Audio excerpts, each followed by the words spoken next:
Nous, ce qu'on a voulu faire, c'est qu'on n'a jamais voulu mettre une personne en avant.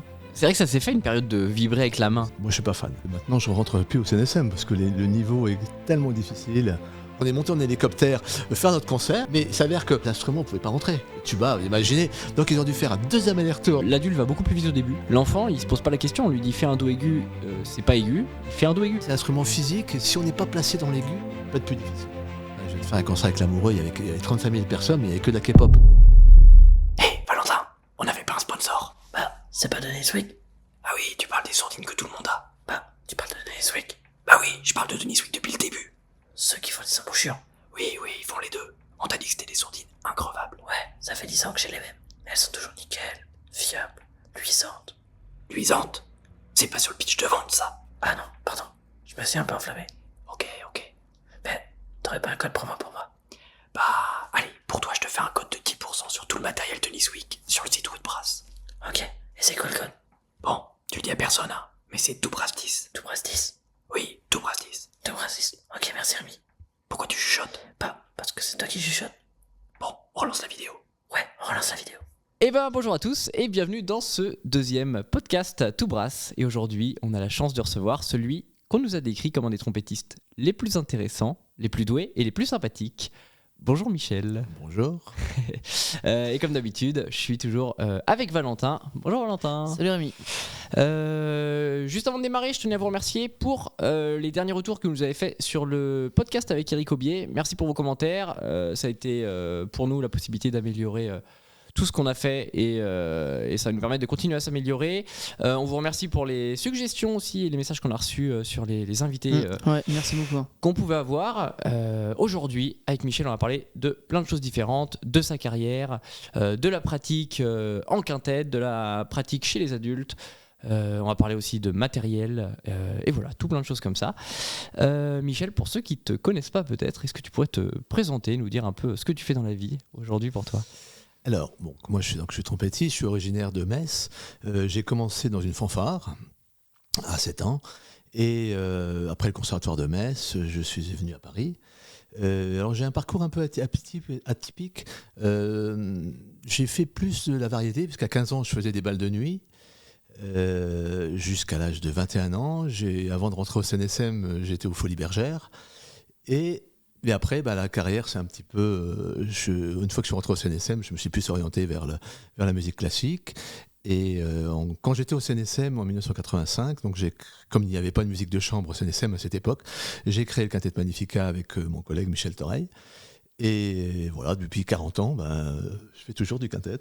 Okay. Et j'étais professeur aussi, donc après mon CA que j'ai eu en 90, j'étais professeur d'abord en région parisienne, ensuite au CRR de Reims pendant 12 ans. D'accord. Et j'ai terminé ma carrière l'an dernier à Cergy-Pontoise, au CRR de Cergy-Pontoise.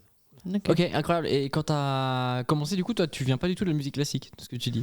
Si, j'ai une formation classique, okay. Mais bon, comme je faisais de la variété, je m'intéressais, j'ai pris des cours de jazz, je faisais du big band à Metz, on avait un groupe de rhythm and blues. Enfin, okay.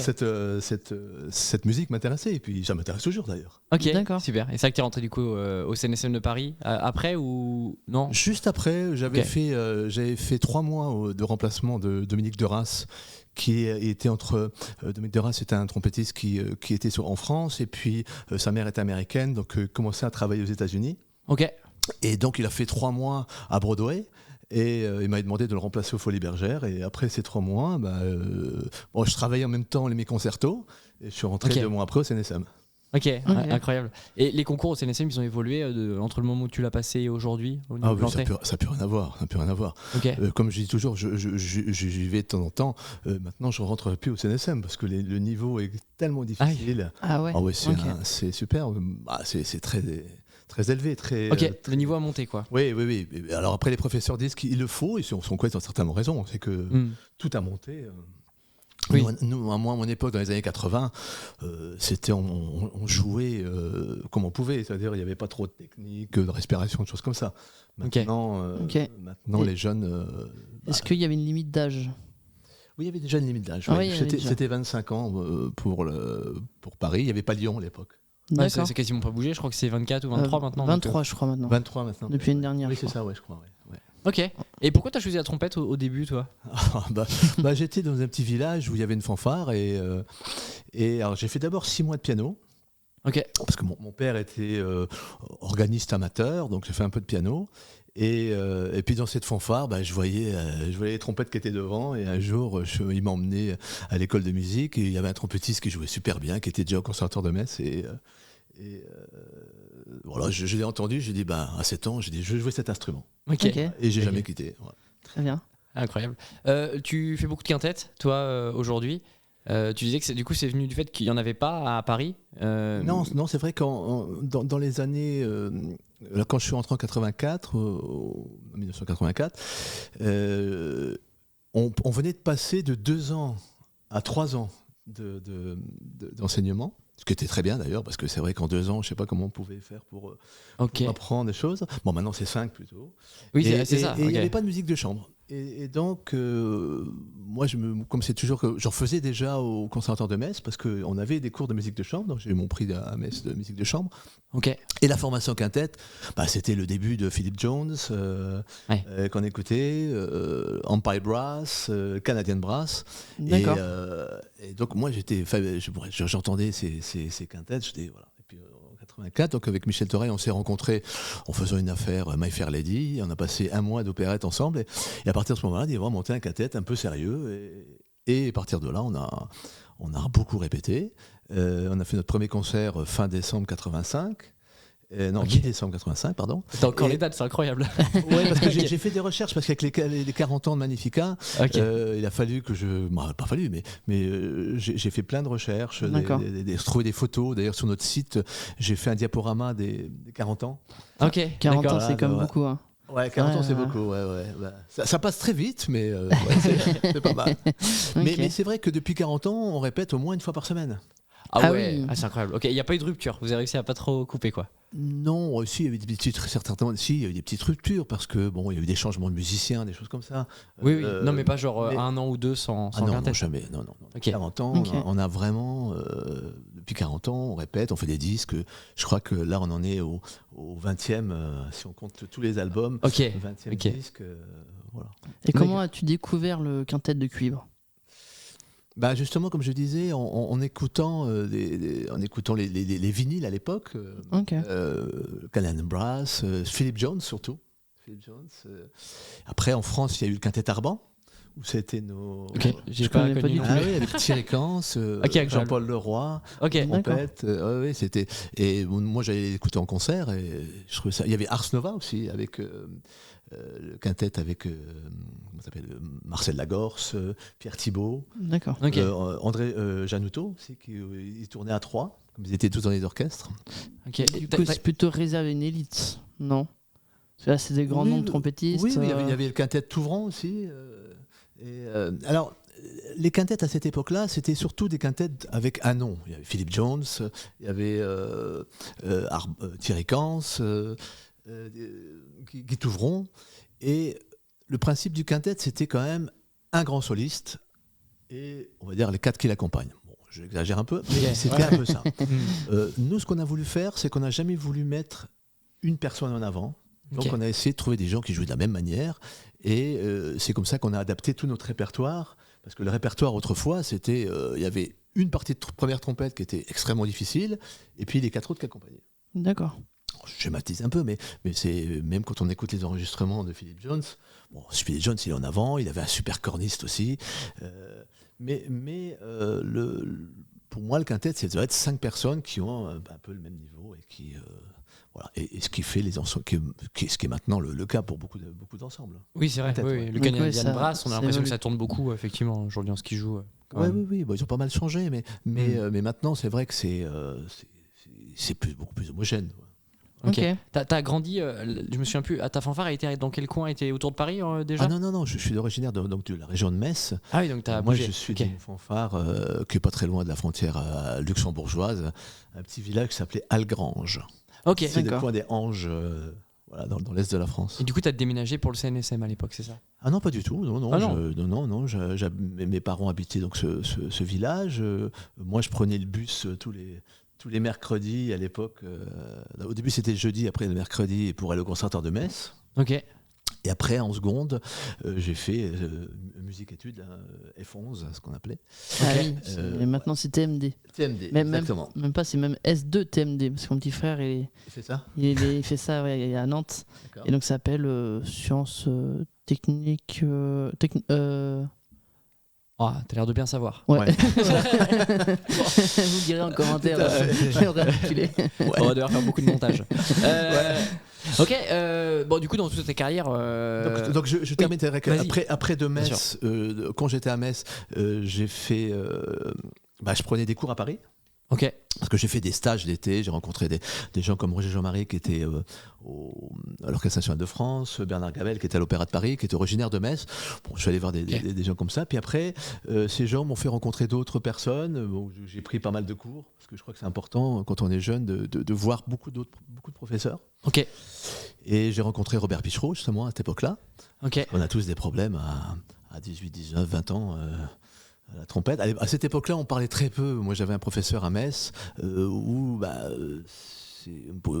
quand je lui disais, j'arrive pas à monter dans l'aigu, ça marche pas, il me dit, travaille. Il n'avait pas de solution. Ok. Ouais. On disait, mais si, il fallait travailler. Bon, j'avais beau travailler, des fois je travaillais 2 heures, au bout de 2 heures, je faisais plus de notes parce que j'étais rincé. Mais bon, je travaillais, mais il n'y avait pas vraiment de solution. Voilà. D'accord. Robert Pichot, c'était un des premiers à s'intéresser un peu à la pédagogie. Du corps, des sensations, pas fatiguer la lèvre. Ok. Et du coup, est-ce que la pédagogie a bien évolué depuis? Complètement, oui. Ok.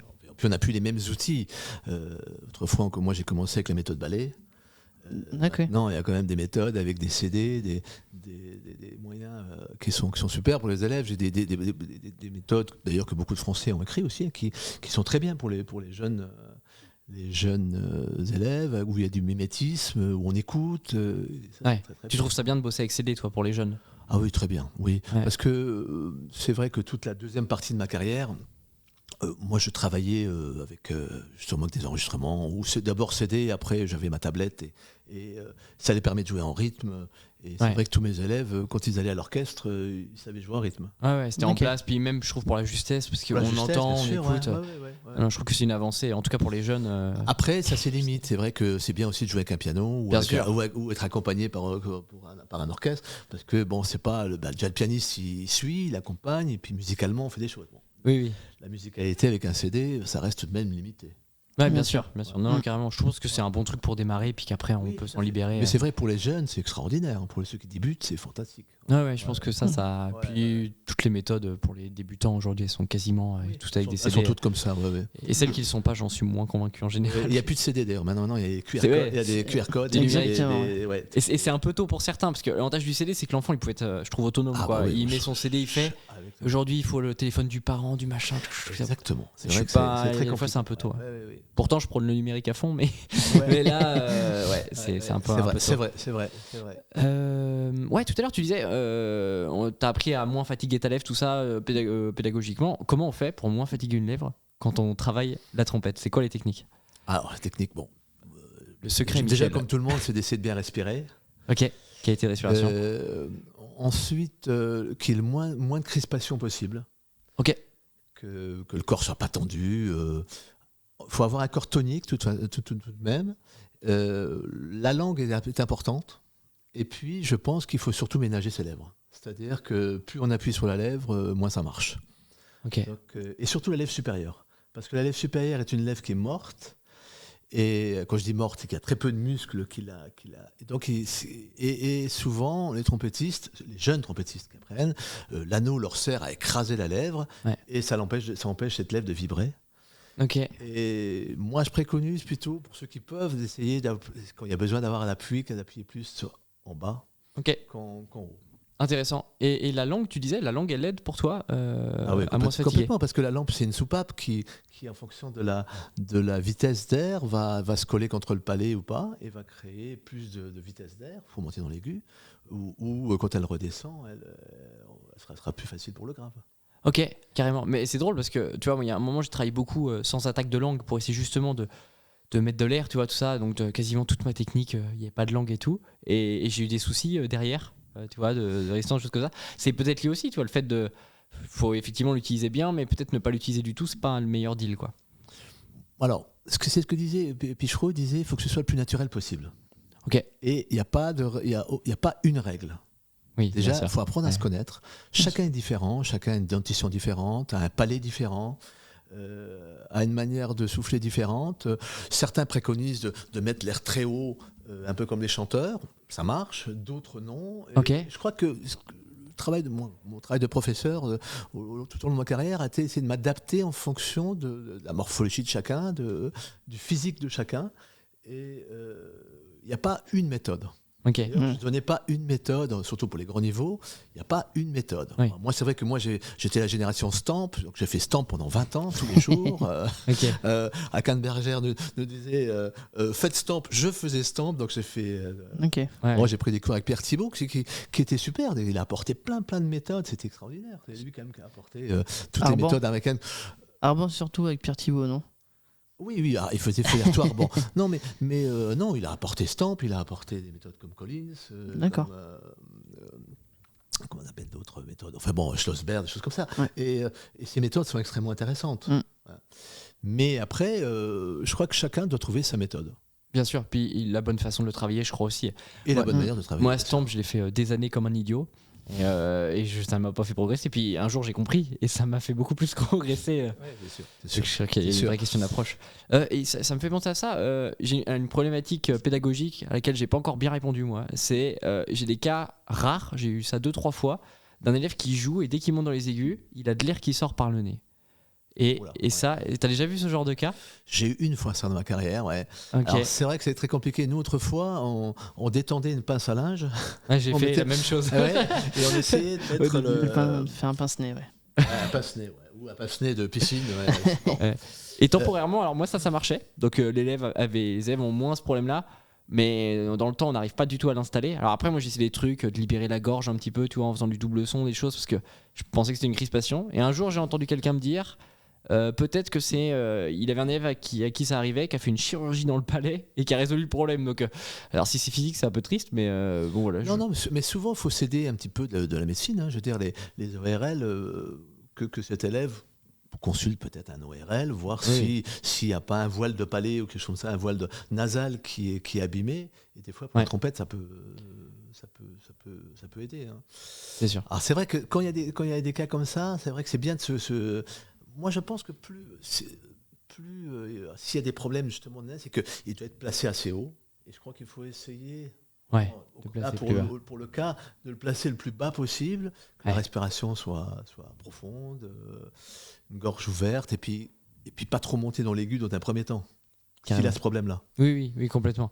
J'ai l'impression que cette histoire de respiration, ça répond à beaucoup de problèmes différents en fait, parce que on l'évoquait là. Eric il nous parlait des études qui avaient été faites en essayant de comparer les radios de plein de grands trompettistes pour voir les points communs, et ils n'avaient rien trouvé, sauf une chose, c'est que tous avaient une bonne capacité respiratoire. Donc j'ai l'impression que c'est un peu le truc où on n'a pas trop envie d'y passer. Moi pendant longtemps je travaillais la respiration, c'était pas mon truc et tout, et je pense que c'est quand même quelque chose d'un peu essentiel. Moi je pense qu'il ne faut pas le travailler. Je veux dire, la respiration, ça doit être quelque chose de naturel. Ouais. Comme quand on respire, on parle, on chante. Simplement, instrumentiste avant, on doit remplir un peu plus, il doit y avoir un peu plus de profondeur, travailler un petit peu ses poumons. On les développe. D'ailleurs, tous les instrumentistes avant, quand on fait des tests d'air, on a une capacité respiratoire qui est un peu plus que la moyenne. Ouais. Donc travailler ça, et puis après que ce soit naturel. Oui, Ok. oui, Que complètement. plus on est sur le naturel, de la décontraction, après mieux ça marchera. Ok. Parce que moi, j'ai eu des professeurs, à chaque fois, ils me disaient non, tu respires trop haut. Vraiment, les poumons du haut. On dit non, c'est vraiment le bas comme les chanteurs. On faisait référence à des chanteurs. Comme je disais, personne n'a le même physique. Il est clair que plus on sera sur un... Moi, je parle même des dorsaux, parce que Pichereau nous faisait travailler vraiment la ceinture abdominale, le travail des dorsaux, des fessiers aussi. Par exemple, quand on monte dans l'aigu, il faut mieux actionner toute la ceinture abdominale pour envoyer beaucoup d'air. Et là, le palais va se coller contre le palais, la langue va se coller contre le palais, et ça créera de la vitesse d'air. Ouais. Oui, bien sûr. Plus on monte la langue, plus on gagne en vitesse d'air. Puis on a le souffle qui est aigu et qui fait des sons aigus. Et, ça évite d'écraser la lèvre pour monter dans l'aigu. C'est mieux. Ok. c'est mieux. Bah, ça marche en écrasant la lèvre, mais pas longtemps. Oui, Pas très longtemps. Puis après, on peut. Mais après, on voit des gens comme Maynard Ferguson, on voit des vidéos où il est écrasé, mais au maximum. Quand Anderson, on le voit jouer, c'était. Voilà. Mais voilà. Mais comme partout, il y a des exceptions. Bien sûr, il y a des gens qui, même physiquement, sont peut-être dotés de Oui, plus de. Après, capacité. on parle de Wynton Marsalis, parce que Wynton Marsalis, au départ, il n'avait pas une position quand même tout à fait naturelle, mais parce qu'il joue tellement bien et tellement extraordinaire. Donc, Ouais. je crois qu'il faut. C'est vrai, quand on est jeune, on a tendance à dire il faut jouer comme ça, comme ça, comme ça. Après, moi, avec le temps, je laissais. Il y avait des élèves qui avaient des positions pas tout à fait au centre, de côté. On essayait de corriger, bien sûr, parce que c'est toujours mieux d'être symétrique pour la musculature. Mais s'ils sont comme ça, ils sont comme ça. Et après, il y en a qui jouent magnifiquement comme ça. C'est vrai que si on joue pas bien, ou si on a des problèmes d'aigus, de graves, choses comme ça, là, pédagogiquement, il faut essayer de recadrer pour mettre, on va dire, dans les clous, dans les normes. Ok. Et par exemple, si un élève joue un peu comme Romain Leleu, un peu. Romain joue magnifiquement bien, donc il n'y a pas de raison de changer des choses. Hein. Il joue bien. Moi, si un élève joue comme Romain, j'ai eu des élèves qui jouent comme Romain, qui jouent très bien, je ne change pas. Ok. Après, c'est sûr que celui qui a des problèmes où ça vibre plus parce qu'en ayant la lèvre qui est supérieure, qui est au-dessus de la lèvre inférieure, dès qu'il y a de l'appui, il n'y a plus de vibration. Bien sûr. Alors malheureusement, c'est vrai qu'on arrive à sortir des sons sans vibration, mais le son, il est moins beau. Bien sûr. Il est plus triqué, ouais. Timbré, moins... Mais c'est vrai que là-dessus, moi j'ai quand même une position. Je trouve que l'essentiel, c'est que corporellement, on soit droit. Parce que moi, combien de personnes j'ai vu vouloir jouer droit et qui avaient une position très basse au niveau de la dentition, qui se retrouvent avec la tête en arrière, comme ça pour lever. Et je suis pas sûr que c'est la bonne stratégie. Moi, je pense que si la tête est bien droite, on place la trompette. Et la trompette, elle va se mettre comme elle se met, quoi, le plus possible. Ou même l'inverse. Ça, on a un ami en commun, Gauthier, il joue un peu comme ça. Très haut, ou oui. Emmanuel. Oui. Et donc, c'est pas commun, mais on en voit surtout les trompettistes de jazz qui jouent un peu de cette façon-là. Mais s'il joue bien, moi je vois Christian Martinez, qui est un super trompettiste, un ami, qui joue magnifiquement, il a une position très haute. C'est vrai. S'il joue bien. Non, mais c'est vrai, il ne faut pas se poser de questions si ça joue bien. Ouais, Après, il a fait des recherches, on se connaît un petit peu, et quand même bien, plutôt avec Christian, on a même travaillé ensemble. Et effectivement, on est sur les mêmes problématiques. Hein. Il travaille sa trompette régulièrement, il joue magnifiquement bien. Ok. Ça marche. Je crois qu'il ne faut pas poser de questions si les gens n'ont pas de problème. Oui, c'est toujours ça. C'est quand il y a un problème qu'on vérifie, on recale les choses. Hein. Non, tout à fait. Du coup, j'imagine que dans ta carrière, quasiment tous les trompettistes que j'ai rencontrés ont eu à un moment des difficultés, des choses un peu plus compliquées. Il y a eu des moments plus compliqués dans ta carrière où tout a été facile. Mais moi, je suis pas quelqu'un de doué. Hein. Quand j'étais au conservatoire de Metz, j'étais pas très très très doué. Comme on disait, c'est vrai que tous mes professeurs me disaient, t'as des bonnes lèvres. Ok. J'avais des lèvres assez fortes. Et le fait que je sois prognate aussi, c'est-à-dire que ma mâchoire du bas est exactement au même niveau que la mâchoire du haut, m'a aidé. Okay. Parce que du coup, j'appuyais plus facilement sur la lèvre du bas, ce qui me laissait plus de résistance. Voilà. Ok. Et ça a été prouvé, je veux dire scientifiquement, que les prognates, ils avaient moins de problèmes de résistance que les... Ok. Voilà, vous apprenez des choses. Hein. Donc faites-vous refaire la mâchoire. Non, justement, parce que moi j'ai porté des appareils dentaires, j'ai porté pas beaucoup. Ok. J'aurais dû en porter, mais comme pour la trompette ça m'handicapait. Il n'y avait pas de bague à l'époque, on avait des appareils qui s'enlevaient, mais le 3/4 du temps je l'ai enlevé pour jouer la trompette et j'ai oublié de le remettre après. Donc, ce qui fait que j'ai pas des très belles dents et sur ma pompe. Voilà. Il m'arrivait la même chose. Bon, pareil, j'en ai mis un peu, puis j'ai abandonné, puis en bas, tant pis. Voilà, mais c'est vrai que maintenant la vie fait qu'on veut avoir tous le sourire de Richard Gere ou de Julia Roberts. Donc forcément, on va mettre des bagues et ça pour nous, pour l'enseignement, c'est terrible. Ouais, bien sûr, c'est ce qu'il dit, Eric, c'est une machine à cash, comme il dit. Ouais, c'est ça. Moi, je dis, quand je vois les élèves, je dis t'as le barbelé là maintenant.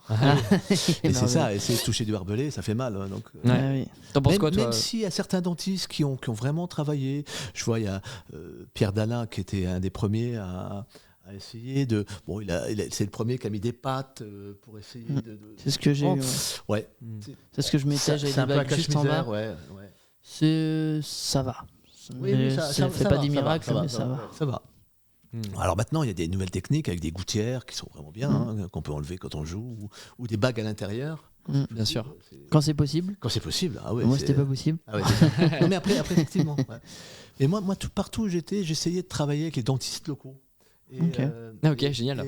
Bah oui, je pense que c'est important en tant que professeur de conseiller ce que je disais à tous mes parents d'élèves en fin d'année, parce que m'est arrivé plusieurs fois d'arriver en septembre à la rentrée, et là je vois l'élève arriver avec des bagues, pas prévenu, rien du tout. Je fais ah non, c'est pas possible.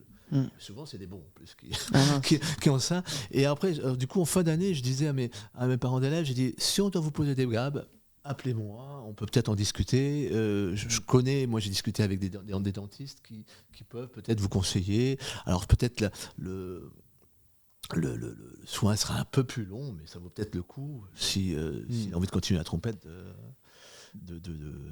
d'essayer. Ouais. De mettre le modèle Michel Barré en bague, avec une commission non. et tout. Il y avait un truc à faire.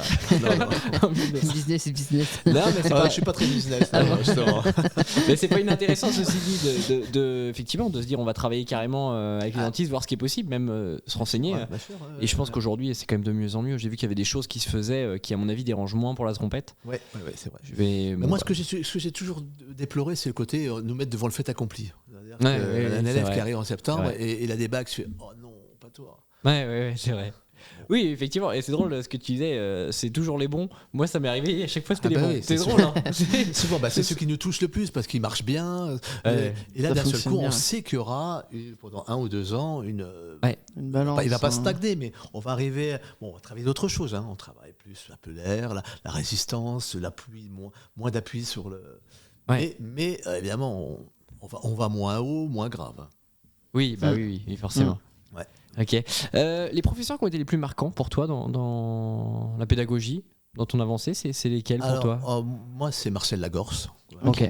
Qui était un monsieur extraordinaire moi j'étais quelqu'un de très timide quand j'étais à la classe, et il m'a sorti de mes gonds. C'était musicalement, c'était extraordinaire. Robert Pichereau aussi. Pichereau était un monsieur très humain, qui était qui aimait tous ses élèves, qui était quelqu'un de... Après, j'en ai plein d'autres. Roger Jean-Marie était quelqu'un aussi de très très gentil, qui était un violoniste, donc qui travaillait. À cette époque-là, les gens, comme Roger Jean-Marie, ils s'intéressaient moins à la technique, mais c'était un musicien. Donc on parlait que de musique. Et quand on jouait quelque chose, il nous disait non, ça c'est pas beau musicalement, il faut que tu ailles plus loin. Donc on essayait de trouver des solutions pour que ce soit la musique. Après, il y a eu toute une tendance où c'était d'abord la technique. Où je fais cette période-là où je travaille beaucoup ma technique, et sur ma fin de carrière, c'est plutôt la musique qui m'intéresse. Et je trouve qu'on peut régler tellement de choses avec la musique. Les choses voilà. C'est sûr. Moi j'ai changé un peu mon approche, parce qu'à l'époque effectivement je faisais quand je faisais 3 heures de trompette, je faisais 2 heures de technique, 1 de musique. Et aujourd'hui, j'ai plutôt renversé dans l'autre sens. Je me dis, en fait, la technique, elle vient aider les choses qui marchent moins musicalement. Mais si on fait de la musique, j'ai l'impression qu'on fait tout. Enfin, on guide tout. Si on a une pensée musicale, techniquement, il y a beaucoup de choses qui se résolvent, Et donc après, effectivement, il y a un moment, il faut quand même pousser un peu, travailler des doigts, choses bêtes. Mais travailler la résistance en faisant... plus ça va, moins je le fais. En faisant du Caruso, Maggio, les choses comme ça. Je me dis, en fait, si on joue, on va la développer, la résistance. C'est peut-être plus malin de le faire comme ça. Puis, par exemple, pour les concours, généralement, la technique est moins récompensée. Il y a beaucoup de personnes qui sont très fortes en technique. Il y en a, ils ont des gros niveaux. Très bien, mais musicalement, c'est pas très intéressant. Ça dépend. Genre, prendre un concerto 2 fois plus vite, etc. C'est pas... Moi, à chaque fois, on me le dit...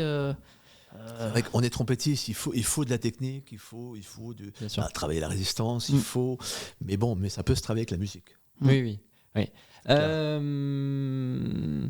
Je voulais enchaîner.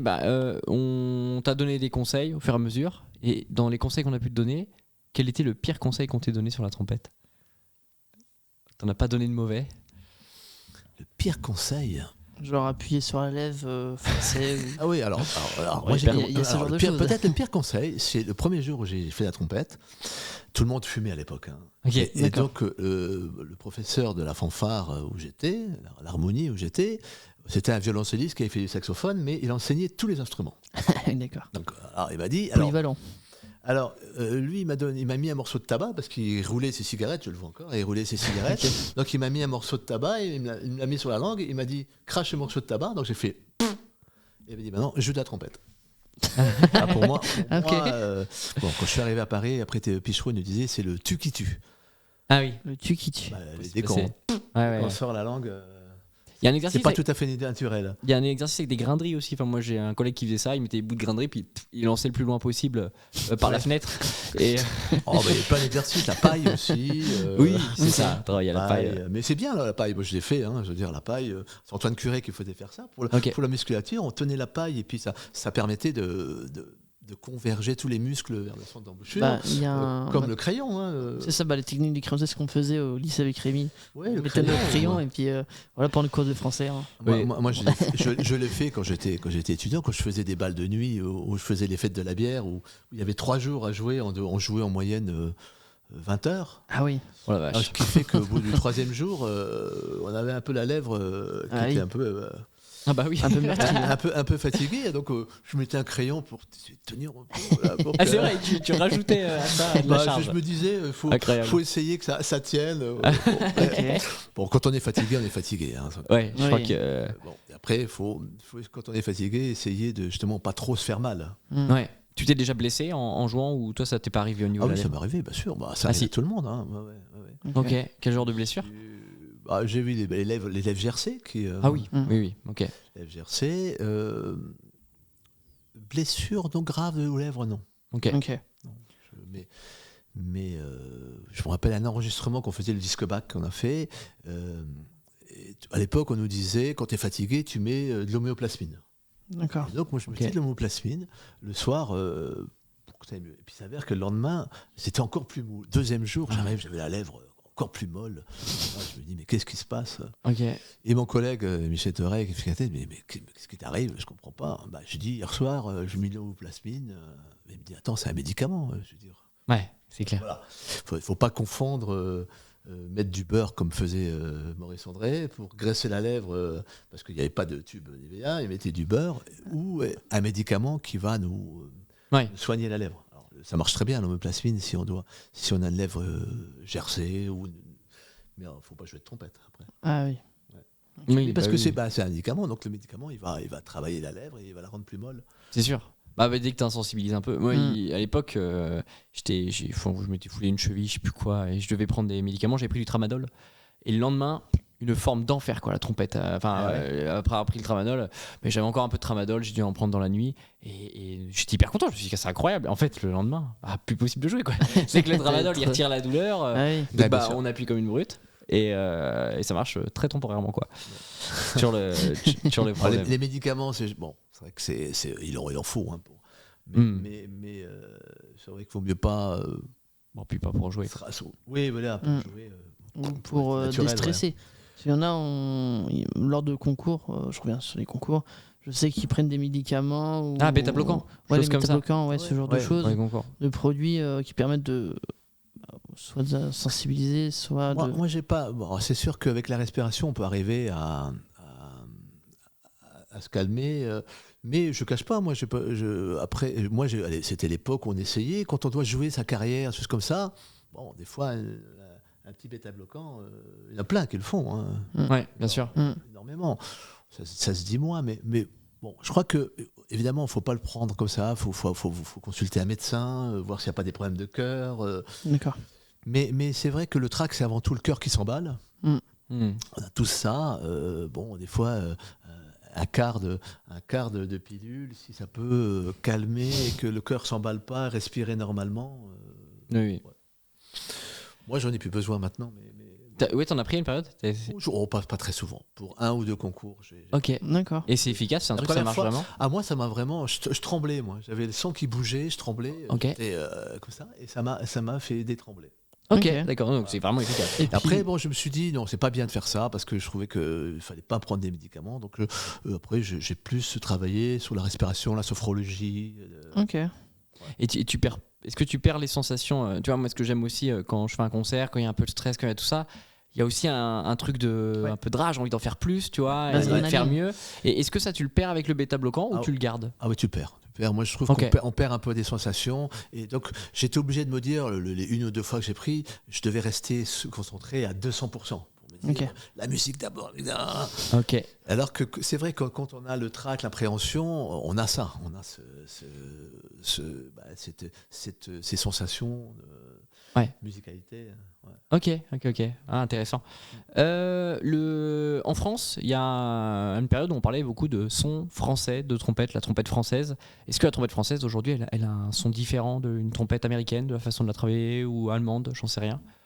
Alors la façon de travailler, non, je crois pas. Je crois que moi, j'ai entendu, même au CNSM, je suis allé écouter plusieurs masterclass de différentes personnes. Je crois qu'il y a une manière de jouer. Après, la conception est différente. C'est vrai qu'on a eu l'époque Maurice André qui a développé toute la trompette française.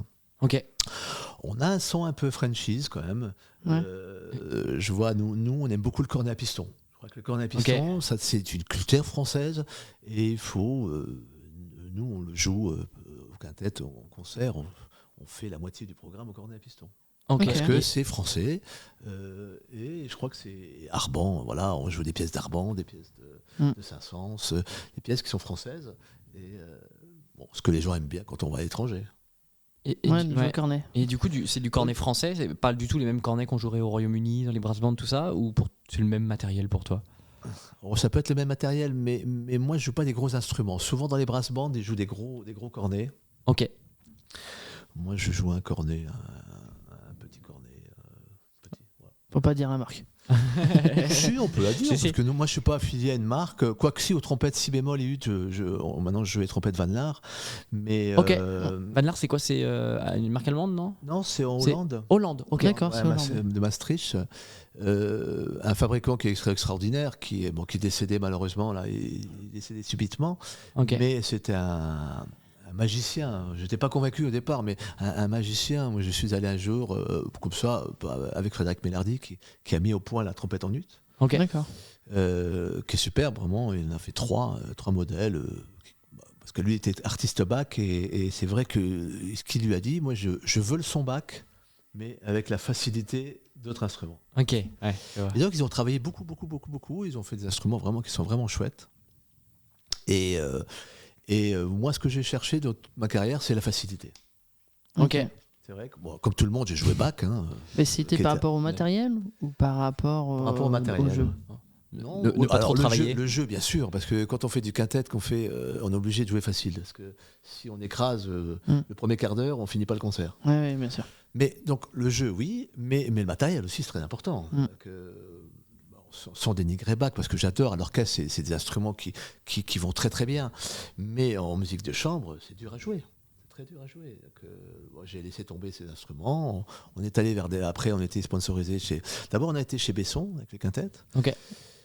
Où justement, on jouait les cornets, qui avaient très jolis sons, très bien. Mais les autres instruments n'étaient pas homogènes. Et du coup, on est allé chez Yamaha, où là, toute la gamme était super. Pour le quintet, c'était extraordinaire. Ok, chez Yamaha, ouais. Chez Yamaha, ouais. Où ils font des instruments super, très faciles à jouer. Et puis pour les débutants, c'est très juste et c'est fiable. Quoi. C'est un instrument, le modèle d'étude est super. Ouais. Et puis maintenant, trompette, ut si bémol, on a essayé les trompettes Van Laar et ça marche très très bien en quintette. Ok, super. C'est un instrument très souple, facile à jouer, très juste, beau son. Ok. Ouais. Et pour jouer en quintette, au niveau matériel, qu'est-ce qui vaut mieux? Des petites embouchures dans votre style, ce que vous jouez? Il n'y a pas de règle. Il n'y a pas de règle. Chacun joue ce qu'il veut. Il n'y a pas de règle. Chacun joue ce qu'il veut. Ce qui va le mieux. Ok. Moi, je sais qu'en cornet, au départ, je n'étais pas un cornettiste, mais le fait de le jouer, c'est un instrument que j'ai aimé de plus en plus. Mais vraiment, j'aime ce son, j'ai une embouchure très conique. Vraiment, le vrai son du cornet, comme il doit être pas un son trompette, pas le cornet d'orchestre. Dans la fantastique, là, le cornet doit jouer plus clair que les trompettes. Mais quand on joue du harban, des pièces comme ça, il faut avoir un vrai son de cornet un peu doux, pas du bugle, mais on se rapproche un petit peu de cette sonorité-là. Et moi, j'aime bien les petits cornets. Moi, je jouais très longtemps un tout petit Yamaha. Ok. Et là, maintenant, j'ai repris un petit cornet Getzen Capri. Ah oui, ok. Qui a un super son. Et, c'était mon premier cornet. J'ai joué des Getzen pas mal. J'aime bien les pistons. Moi, le système pistonnage. Ça, c'est le pistonnage, c'est extraordinaire. Ouais. C'est super, ouais. Ah, et du coup, t'as repris un Capri, c'est drôle. Il y a une gamme, je crois, au-dessus, ils ont du Eterna ou je sais pas quoi. L'Eterna, oui. Mais je trouvais ça un peu gros. Je l'ai essayé. Ok, il est plus gros. le Eterna. Bah, c'est moins précis, c'est plus gros. Alors après, si je dois jouer à l'orchestre, le Capri, c'est trop limité. Donc Ok. là, Ah, je reprends mon Yamaha. Ah ouais, Ok. ok. Qui est un peu intéressant. plus gros, ouais. Ok. Ok. Et donc cornet en si bémol, je présume. Cornet en si bémol. Oui, mais j'ai un Ok. cornet en ut aussi. Mais, Ah oui, parce qu'il y a un orchestre. petit débat dans la communauté des trompettes par rapport au cornet en ut. Toi, qu'est-ce que tu en penses? Bon, je sais pas. Moi, quand je joue l'histoire des soldats, je joue sur le cornet en ut. Et c'est Ok. tellement plus facile. Ah oui, que comme ça, quand évite des doigts. Ah ouais, je l'ai fait en si bémol. Je me je- suis embêté dans les doigts. Ah, je l'ai fait en si B aussi. Ouais, et alors après, je l'ai essayé au cornet en ut. Oh, bah, Ouais, il paraît qu'il est c'est moins juste en ut. Ça dépend de la marque. Ça dépend des marques. Ouais. Moi, j'en ai un qui est très juste. Ah. Non, mais Et j'ai un petit Schilk qui est fantastique. Ça dépend Ok. du trompettiste C'était- peut-être aussi. C'est peut-être Je sais pas. ça doit être ça, ouais. Je sais pas, non, mais du matériel aussi, comme c'est un instrument plus petit, il faut vraiment jouer une embouchure conique Ok. pour avoir le son du cornet. Oui, sinon Mm. t'arrives vite dans un. Ouais, Ah oui, c'est un sinon, peu dur on a son trompette. trompette. Ouais. Ouais, ok. Mais quand je joue le cornet en ut à l'orchestre, bah, je mets une embouchure à 1,5 B pour avoir un son plus timbré. Ouais, Ok. ouais, carrément. Et comment on choisit son embouchure quand on est trompettiste? On veut choisir une bonne embouchure pour la vie de tous les jours. Comment tu conseilles? Est-ce qu'il faut Moi, prendre j'ai quelque chose de plutôt toujours gros? dit, les embouchures, c'est comme les chaussures. Ok. On essaie des chaussures des fois qui sont magnifiques, mais elles nous font mal aux pieds. Et Ok. l'embouchure, c'est pareil. C'est-à-dire qu'il faut qu'elle aille bien. Moi, chaque fois que j'ai pas beaucoup changé d'embouchure, hein, mais je l'ai posée sur les lèvres, c'était confortable. J'ai dit, ok, je prends. Ok. Ok. Aussi simple que ça. Ouais, C'est une question de ouais. sensation en fait. Ouais, sensation. Et est-ce que c'est comme une chaussure où quand tu l'essayes, après tu les ramènes chez toi et parfois il te fait mal aux pieds plus tard et donc il faut les essayer longtemps? Ou est-ce que si tu vas dans le magasin, tu les essayes, t'as quand même une bonne idée de ce qui se fait? Ouais, je pense que quand on essaye l'embouchure, qu'elle nous va bien, après, généralement, après, j'ai fait comme tout le monde, hein, j'ai essayé les embouchures, 15 jours après ou un mois après, je dis, bon, ça va pas. Ok. Et donc, je suis revenu à mes premiers amours. Ok. Ok. Et si t'as un débutant en trompette qui vient te voir, je sais pas, un enfant, allez, 7 ans, qu'est-ce qui est le mieux pour débuter sans savoir? Parce que peut-être que quand il rentre, on va pas aller essayer toutes les embouchures dès qu'il débute. Peut-être déjà qu'il apprenne à souffler un peu. Après, ça dépend. S'il est petit, s'il a des grosses lèvres, pas des grosses lèvres, parce que maintenant, on a des enfants d'origine africaine qui ont des babouines énormes. Ok. Là, il vaut mieux leur prendre une embouchure un peu plus grosse, hein, comme une Ok. 1,5C. Ok. Les petits, moi, je démarrais sur des embouchures 7C, des petits Ouais, Ouais. ok. ce modèle-là. Je trouve ça aussi pas mal en équilibre. Ouais. C'est un bon équilibre. Ok. Ouais, ok, puis ok. après, en fonction de leur évolution, après, on va sur l'embouchure à 1,5C, qui est quand même la base de tout. Mm. Et après, quand ils arrivent dans les niveaux supérieurs. Il joue Bon, sans embouchure après. Non, mais ça a eu de choisir. Il y a tellement. Moi, comme je disais toujours, il y a autant d'embouchures qu'il y a de bouches. Ok. Ouais, c'est beau, Bah. c'est bien dit. Non, c'est vrai. Après, il n'y a pas une règle. C'est vrai que moi, on m'a dit joue une 1,5C. Alors, j'ai joué une 1,5C pendant très très longtemps. Et après, j'ai changé pour trouver ce qui Ok. me va le mieux. Oui, oui. Moi, mon ancien prof, il avait une 1,5C personnalisée. Ouais. Donc, il avait rajouté, je crois, un booster, etc. C'est pour avoir son son. Puis il est resté avec Ouais. depuis. Je sais pas combien d'années. Le problème de l'embouchure, souvent, alors, c'est qu'on focalise vite sur la bouche. Et moi, je pense que plus on oublie l'embouchure et la bouche, plus ça va nous aider à faire de la musique. D'accord. Parce que plus on est sur la lèvre, devant, on a vite fait de focaliser, appuyer. Oh, mon embouchure, ça va pas, ma vibration, ça va pas. Au contraire, il faut essayer de l'oublier. Oui. Et oublier l'embouchure. Ouais, j'ai le sentiment, C'est assez trompettistique quand même, hein, l'embouchure. Hein, c'est que bon, il Et- y a plein d'instruments qui parlent pas d'embouchure. Hein, Ouais. Hmm. il y avait des blagues comme ça. Ah oui. Avec le QI, et puis en fait, est-ce que tu joues comme embouchure? Ah oui, ça je sais pas. Ok. Ah oui, t'as pas connu. Mais oui, non, effectivement, je pense que plus on se focalise, moi je m'essaie de me dire le plus possible que ma lèvre elle va s'adapter en fonction de ce que je veux entendre. Si je veux entendre une note haute et qu'elle la fait pas, elle va comprendre ma lèvre, puis un jour elle va faire l'effort qu'il faut pour aller le chercher. Si j'envoie le bon débit d'air, ça va, Ouais. ça va suivre. Et effectivement, je pense qu'il faut aller un peu vers ça. Du coup, aujourd'hui, alors à l'époque, tu jouais de la musique, du coup, variété, on peut dire ça, actuelle je sais pas. variété, jazz. Et band. aujourd'hui, ah oui, jazz aussi, ok. Et aujourd'hui, tu continues encore ce côté-là ou vraiment Un petit peu, ouais, un petit classique. peu. On a dans Quintette, on a un programme Broadway qu'on fait avec une chanteuse qui est super, Isabelle Georges, et son compagnon Frédéric Sembrink, piano et batterie. Ok. Un programme qui s'appelle Lumière sur Broadway. Ok. Et bon, il y a des parties un peu leader qui montent dans l'aigu. Il y a un peu des chorus. Donc je me suis remis à réapprendre les grilles. Ok. C'est des choses que je faisais quand j'étais au conservatoire de Metz. Voilà. Donc, voilà, à mon petit niveau. Hein. Je suis pas un grand spécialiste du jazz, mais voilà, c'est des choses que j'écoute. J'aime bien écouter, j'aime bien entendre des gens comme Claude Egea, quand je les entends choruser, c'est ça. Il n'y a pas que lui, mais d'autres. Hein. Marsalis, ça fait et plein d'autres. Voilà. Moi j'ai une question, vu que tu as joué, tu as testé un peu les deux, le jazz et le classique, est-ce que c'est complémentaire? Est-ce que l'un a besoin de l'autre? Est-ce que... Complémentaire, je sais pas, mais en tout cas, je trouve que c'est bien il y a pas, pour moi, la musique, c'est pas un style. La musique, c'est avec un grand M. Bien sûr. Moi, j'adore le baroque. J'aime bien tout style de musique. Je crois que après, je trouve que c'est toujours bien dans une formation de toucher à plein de styles. C'est une ouverture. Savoir comment, dans une structure, comment fonctionne un blues, comment fonctionne une grille, savoir lire une grille. L'orchestration. L'orchestration, oui, bien sûr. Ouais. L'orchestration, connaître un peu faire de l'harmonie. Moi, j'ai fait des arrangements, là, surtout pour le quintet, voilà, ou même des fois pour les harmonies que je dirigeais, j'ai orchestré un petit peu des choses. Bon, c'est bien d'avoir fait un peu d'écriture. Ok, ouais, t'arranges des choses, c'est sûr. Ça aide quand même. Bien sûr. Savoir écrire des choses, pour des ensembles.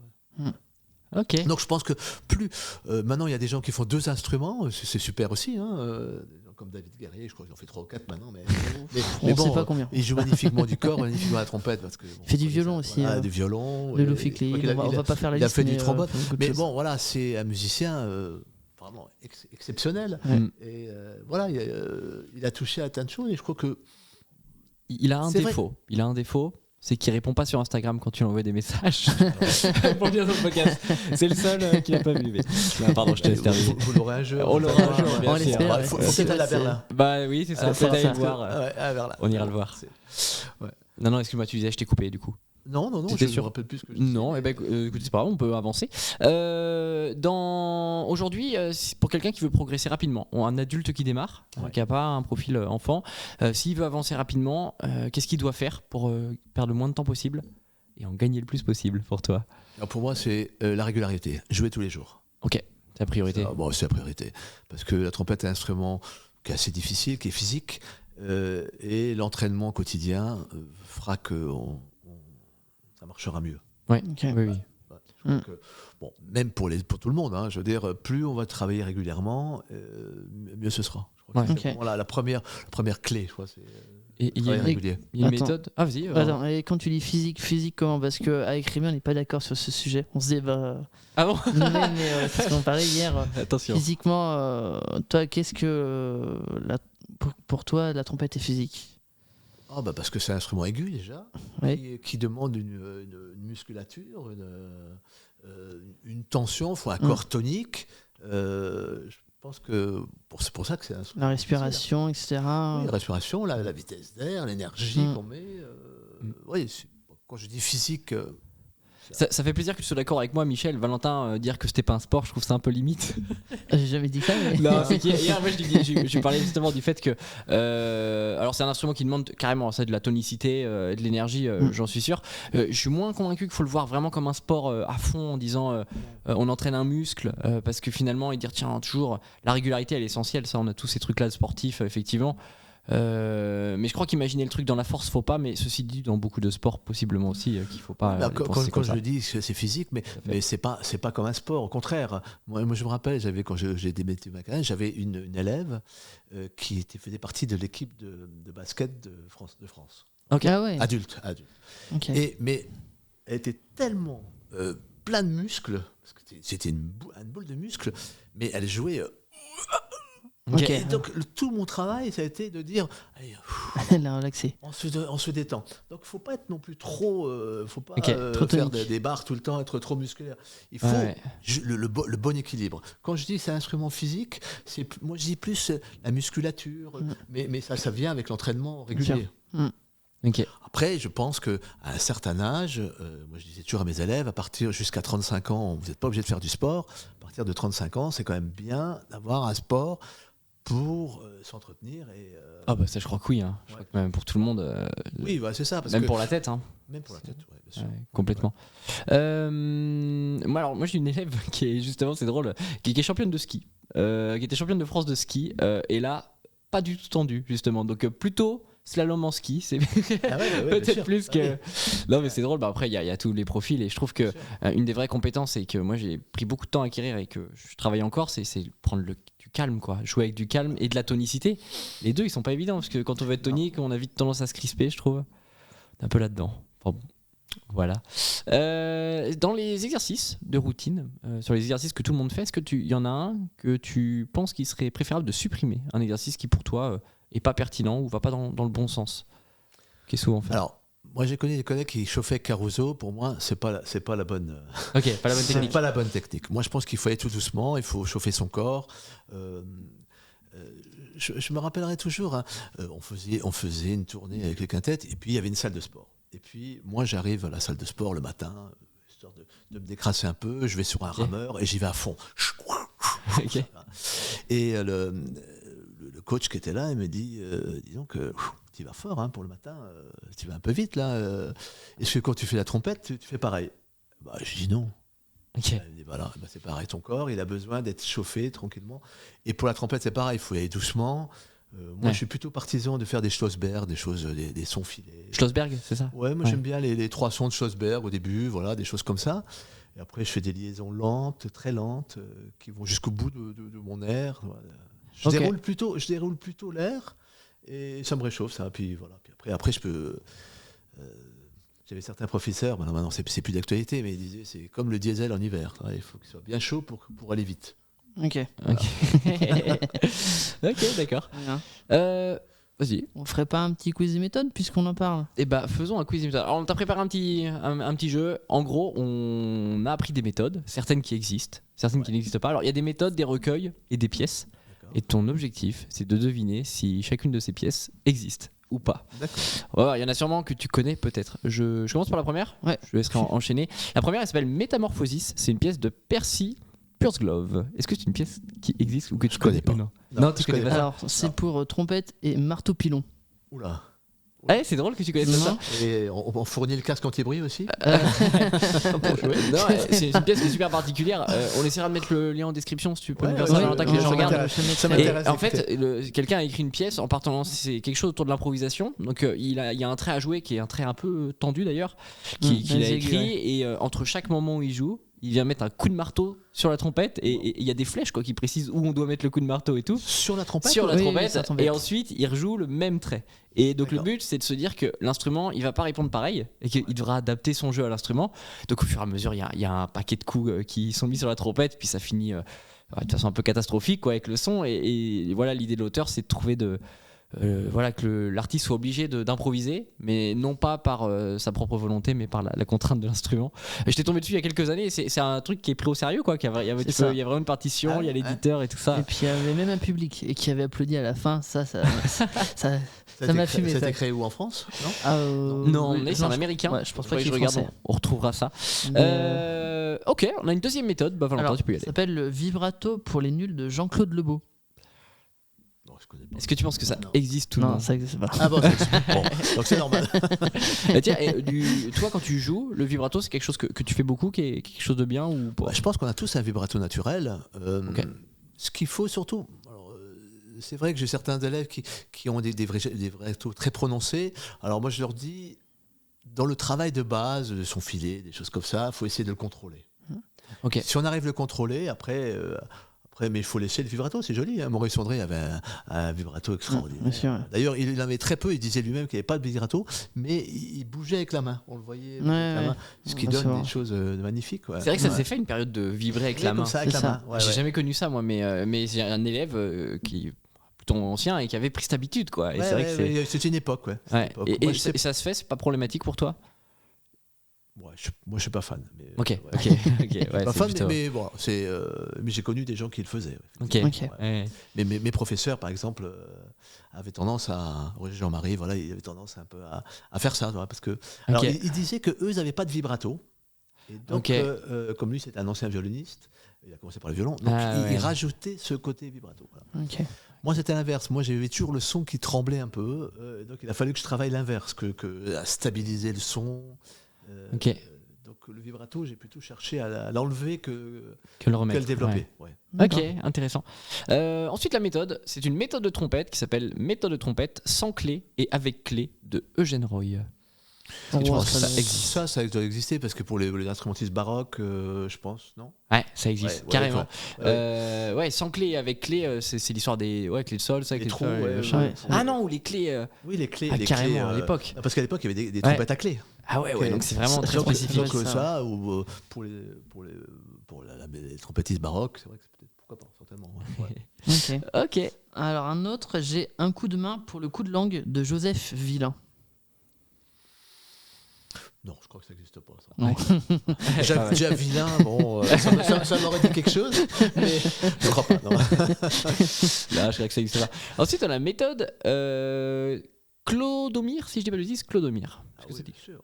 Il a écrit 3 volumes. Hein. Et ben ça, j'ai jamais joué. C'est quoi Non, comme Alors, ils méthode sont plus édités, mais c'est une très bonne méthode. Très bonne méthode. Ok. Antoine Curet faisait prendre ça au CNSM. Ok. Non, c'est bien fait parce que dans Clodomir, il y a toute une partie où il travaille le portamento. Donc les longues liaisons, il y a des duos dedans, il y a des airs connus, il y a des petites études. C'est une très bonne méthode. Ok. Ok. Moi j'ai regardé, c'est plutôt pour développer la technique et la musicalité. Ah, ils te mettent ça? Oui, parce qu'il y a des airs. À l'époque, ils écrivaient des airs d'opéra un peu comme Arban. Comme Arban, Donc il y a des airs d'époque. Et effectivement, Clodomir peut développer la musicalité. Ouais. Ok. Mais avant tout, c'est une méthode. Le premier volume, c'est pour les débutants. Je crois qu'il y a 3 Ah oui, c'est volumes. progressif. Et c'est progressif, oui. Ouais. Ok. Je crois que c'est plus édité. Ouais, parce que moi non plus ça me disait rien. On s'est renseigné. Ouais.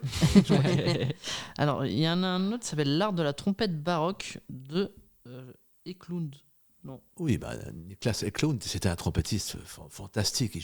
Il jouait de la trompette. Moi, il m'a bluffé. C'est un des premiers qui jouait des choses. Je ne sais pas si vous avez écouté ses enregistrements. Non, ça me dit Allez, rien. écoutez, c'est waouh. Alors, je crois qu'il a arrêté la trompette, mais je crois que c'est le trompettiste baroque, dans les années 90-2000, le plus doué que j'ai Ok. entendu. Ah ouais, ok. Je pense qu'il a dû écrire une méthode. Ouais. Je pense. Ouais, c'est ça. Niklas Eklund, mais allez écouter, c'est On Ok. fera ça C'est juste après le fantastique. podcast. C'était le premier, il a enregistré les brandebourgeois. C'est le Ok. premier Ouais. que j'ai entendu jouer des brandebourgeois sur une trompette baroque. Ok. Ah oui. Et c'était fabuleux, il n'y avait rien à côté. Hein. C'était, Ok. Ok. alors que dans les années 90, les gens qui se mettaient à la trompette baroque, il y avait pas mal de notes, on va dire, aléatoires. Oui. Ah bah là, c'est Plus plus maintenant, sensible. plus alors. maintenant, parce que Ouais. je veux dire, le travail de toute la musique baroque, le phrasé, l'interprétation, superbe. Ouais. Ouais, complètement. T'as fait un peu de musique d'époque, toi, trompette baroque, je sais pas. toutes ces J'ai choses-là essayé, j'avais une trompette baroque, ouais, j'en ai fait un tout petit peu. Ok. C'est-à-dire que j'ai fait du quartet avec Adrien Ramon pendant 5 ans.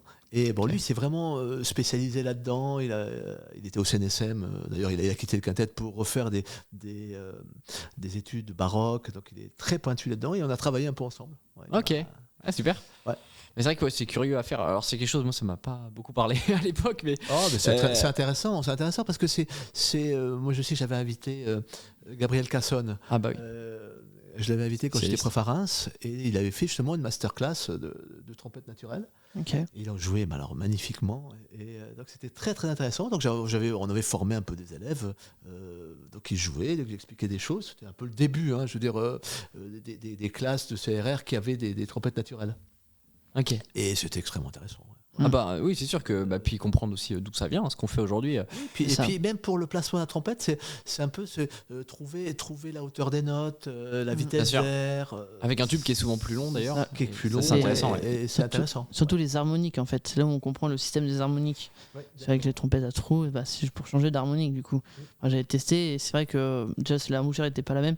C'est les grandes trompettes baroques et c'est là où je me suis dit ah oui il y a des paliers, il faut bien les respecter et tout. tout à fait. Et donc alors, on a une autre vision de la trompette. Oui, puis le répertoire est intéressant, parce qu'il y a quand même beaucoup de choses, et ne pas le jouer comme on le jouait dans les années 80, où là, on va plus loin dans la recherche, dans les points d'appui, dans le phrasé, dans la phrase musicale. Ouais. Après, c'est vrai qu'en ce moment, on voit très peu de musique baroque, en tout cas jouée à la trompette. C'est plus. Oh, il y en a quand même. Il y en a un petit peu, mais c'est un peu à part. C'est comme le jazz. C'est, en fait, chacun a sa catégorie. Il y a quand même des gens en France qui sont des grands spécialistes de cornet à bouquin. Ouais. Bien sûr. Comme Ça, c'est courageux. William Dongois, Adrien Ramon joue un peu, mais William Dongois, c'est quand même Oui. Ok. Oui. cornet à bouquin. Bah, je pense qu'en France, on a gardé un peu cette tradition quand même. Mais je sais pas si ça existe beaucoup dans les autres pays, la musique ancienne. J'en ai moins entendu. Bien sûr, en Allemagne. Si, en Allemagne, Allemagne. ils font beaucoup. Ok. Si, si. Ensuite, on a un recueil de trios qui s'appelle 6 trios faciles de Poré. Est-ce que ça te dit Oui, quelque chose oui, je lisais. Ah, ouais. Alors, le trio, je connais bien parce que vous n'êtes pas sans savoir que je suis dans l'organisation du concours On Air Trio. Ok. Du coup, on est en plein dedans en ce moment parce qu'on vient de faire le premier tour qui est en forme de visio. On allait en parler vers la fin, mais. Ah bon. Non, c'est très bien. Non, mais c'est très bien. si C'est vous pour voulez, parler des vas-y. actualités de la trompette et du coup, je voulais l'évoquer, mais on peut en C'est parler parfait. tout de suite. Donc, et c'est avec Pierre Favenec et puis Bastien de Beaufond, on met ce. Mais si on en parle après si Non, vous voulez. on en parle tout de suite, c'est très bien. On peut en parler. Donc, le principe On Air est arrivé. Je vais donner un petit peu l'historique. C'était que c'est avec Pierre Favenec à l'époque, on s'est appelé pendant le Covid où nos élèves étaient à la maison et on s'est dit il faut les motiver. Et donc on a monté un concours interconservatoire. Il y avait 3-4 conservatoires où on avait des morceaux avec des bandes. Et donc, par niveau. Donc, il y avait la deuxième année, fin de premier cycle, milieu de deuxième cycle, fin de deuxième cycle et troisième cycle. Ok. Donc, on a fait ça pendant 2 ans, pendant les années Covid. Et après, une fois qu'on n'était plus dans les années Covid, je dis non, ce serait quand même bien maintenant. Ras-le-bol, on a des pianistes dans les conservatoires avec des bandes, ça va un moment, tu vois. Mais essayons de les faire jouer ensemble parce qu'ils n'ont pas pu jouer ensemble. Et donc, c'est là qu'on est parti sur la formule trio de trompette. Ok. Ah, oui. Voilà, donc là, on est à la 4e édition.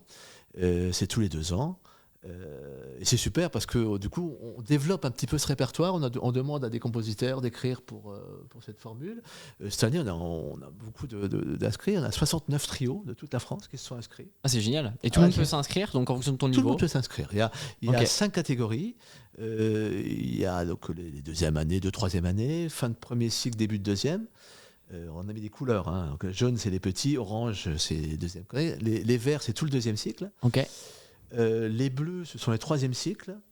Et la première année, on a mis une catégorie noire pour des adultes. Ok, D'accord. d'accord. Voilà. Et du coup, c'est en physique que ça fonctionne? Alors, dans le premier tour, c'est fait sous forme de visio. Ok. D'accord. Visio, mais pas un bel appareil comme vous avez là. C'est-à-dire qu'on demande que ce soit un téléphone. Ok. D'accord. Donc, c'est pas le son le plus important, c'est l'écoute, la justesse. On les regarde, on les voit. Ok. Se regarder, la cohésion, comment ils se disposent. Ok. Donc c'est très très intéressant avec des jurys extérieurs. Là cette année il y avait Ravière, Rossetto, il y avait qu'est-ce qu'il y avait Pauline Dutoit, Célestin Guérin. Ok. J'en oublie certainement qui est en Suisse. Ah bah oui. Ouais. Mais là j'ai pas mes lunettes. Je vais te les dire. Charles-Édouard Tuillier, Guillaume Touraval, donc Ravière Rossetto, Pierre Marmès, Célestin Guérin et Pauline Dutoit. Voilà. Et avec Romain Leleu, je crois, en président du jury. Non, c'est Coffin. c'est Frédéric Mélardi. Exactement. Pardon. C'est Frédéric. C'est Romain c'est tout comme les deux. Romain a été pendant le Covid président, mais à l'époque c'était que trompette. C'est-à-dire trompette et bande et piano. Voilà. Ok, on mettra le lien En description, bien sûr. Et la finale a lieu le 5 avril à Bourg-la-Reine. Ok. Donc Ok. le conservatoire où Pierre Favenec est professeur. Ok. Et, C'est en direct ou en direct, oui, en direct, oui. Ok. Bien sûr. Et donc Lucienne Renaud-Doiré sera au jury Oh. avec Frédéric Mélardi qui est président et Benoît Coutris qui a écrit pas mal de trios. Et il y aura Marc Lys aussi. Ah, oui, oui, Marc oui. Lys. Ouais, qui a écrit une pièce Qui a contemporaine. écrit une pièce aussi là pour nous là pour le. Ah Et ouais. Exploitation, c'était ça, je crois. Oui, il n'a Ouais, pas j'ai écrit que ça. joué ça de lui. super. Du Super. signal découvre. Ouais. Ça, Mais là, faut crier à la il fin, a je crois. écrit 2 superbes trios. Là, le premier tour, on a mis Triplex. De Ok. Marc Lys, Ok. qui est vraiment super, si vous ne connaissez pas, parce que ça vaut le coup, elle est vraiment très bien faite. Et là, il a écrit une pièce nouvelle. Alors le nom, je me rappelle plus, mais bon, elle est pour la finale. Elle est Ok. sur le site On Air Trompette. Très bien. Et là, les inscriptions, elles sont clôturées déjà. Ah oui, Ah parce ouais, que le premier tour est c'était déjà avant passé. Noël. Il fallait s'inscrire avant Noël. Donc pendant 2 ans. C'est exactement. Ah, 2 ans. mais Il fallait envoyer les vidéos fin janvier. Ok. Ok. Là, les résultats sont tombés tout début février. Là. Ah, ok. Et donc là, on a 36 trios qui sont en finale, Ok. ce qui est sympa. Super. Ouais, Et du coup, la finale, elle a lieu. Elle est rediffusée en ligne, ce que tu disais ou non? Je sais pas si peut-être, elle sera diffusée, mais en tout cas, c'est ouvert au public. Hein. C'est ouvert, donc dans les le gens peuvent théâtre, venir. dans le théâtre de Bourg-la-Reine. Vous pouvez venir Ok. avec plaisir. Faut s'inscrire. Et- Faut que les gens s'inscrivent. Allez sur le site. Peut-être. Allez sur le site, C'est chercher vrai toutes que les c'est infos. c'est Pierre qui gère le site et toute la côté. Ça marche. Et puis Ok. côté Bourg-la-Reine. Ok. Mais au concert, et donc il y aura un ensemble de trompettes qu'on a fait commander où tous les finalistes joueront. Ah, Et il y aura le brassement des Aulus ah oui. et avec Aurore Prieur qui jouera en soliste. Oh, ok. D'accord. Ok. Super. Voilà. Très Mais bien. oui, bah du coup, pour revenir au trio de Bourret, je trouve qu'ils sont très jolis. Enfin, c'est des choses qui sont bien écrites. Moi, je fais jouer ça à mes débutants. Ouais, Je j'espère, ouais. me souviens à l'époque, je devais les. Mais si tu veux des trios, Ah, on a maintenant pas mal de pièces qui sont éditées, d'autres qui sont. Chez Clarté a édité pas mal de trios, Ok. Ok. justement pour le concours. Vous pouvez Bon. aller voir. Bah oui, puis le trio c'est quand même pas mal parce que ça permet je trouve d'avoir pas mal de voix quand même et avec quelque chose qui reste accessible parce que c'est vrai que réunir un quintet c'est pas toujours évident Ouais, si puis même facilement. pédagogiquement, 3 élèves, ça va. C'est-à-dire l'élève d'avant, l'élève d'après, on les met Ouais. ensemble. Carrément. Ça marche. Dès qu'on dépasse 4, 5. Oui, déjà, oui.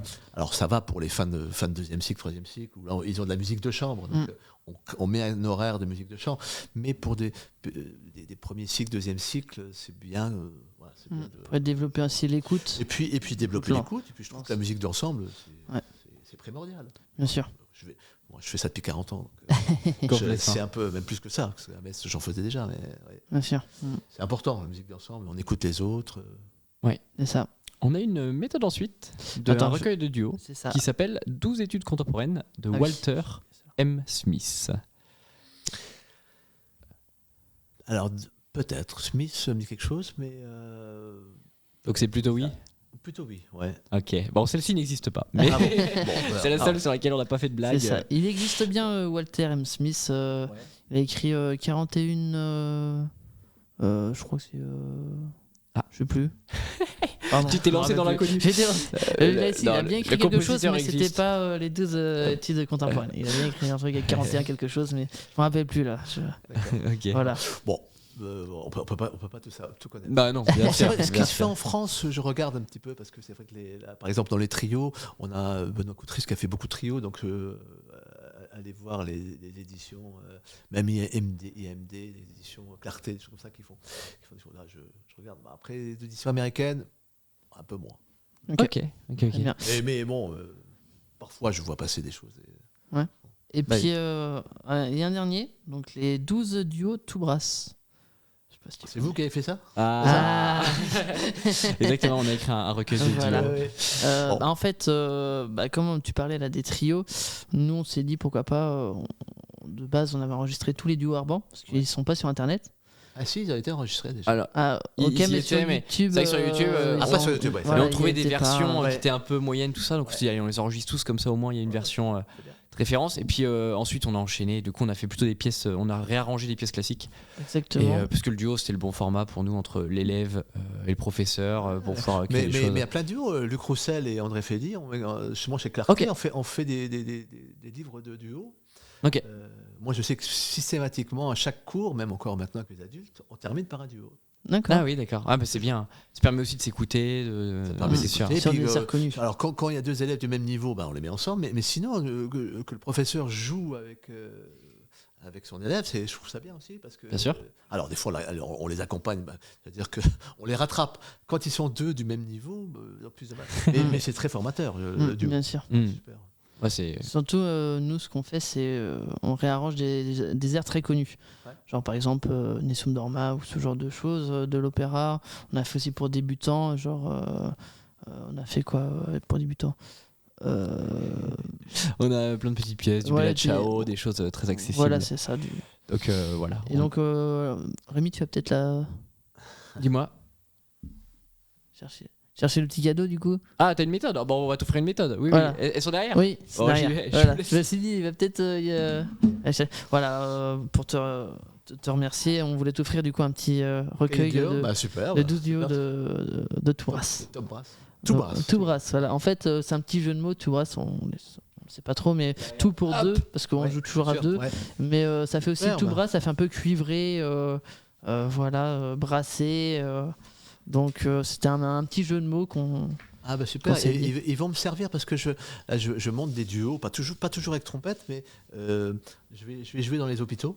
D'accord. Et je joue dans les chambres d'hôpitaux et avec l'orchestre amoureux à plusieurs conventions avec l'hôpital Piteau, l'hôpital Cochin et Sainte-Anne.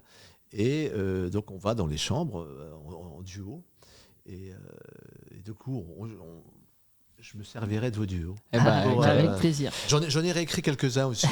Bah, Je- c'est bien, il parce faut. que les gens demandent, alors j'ai fait un arrangement de l'hymne à l'amour de Piaf, Ah oui, super. moi d'Aznavour, voilà, Ok. Ouais, pour les malades. Et c'est vrai que 10 minutes dans une chambre, alors jouer et faire un petit concert, ça les enlève de leur quotidien. bien sûr.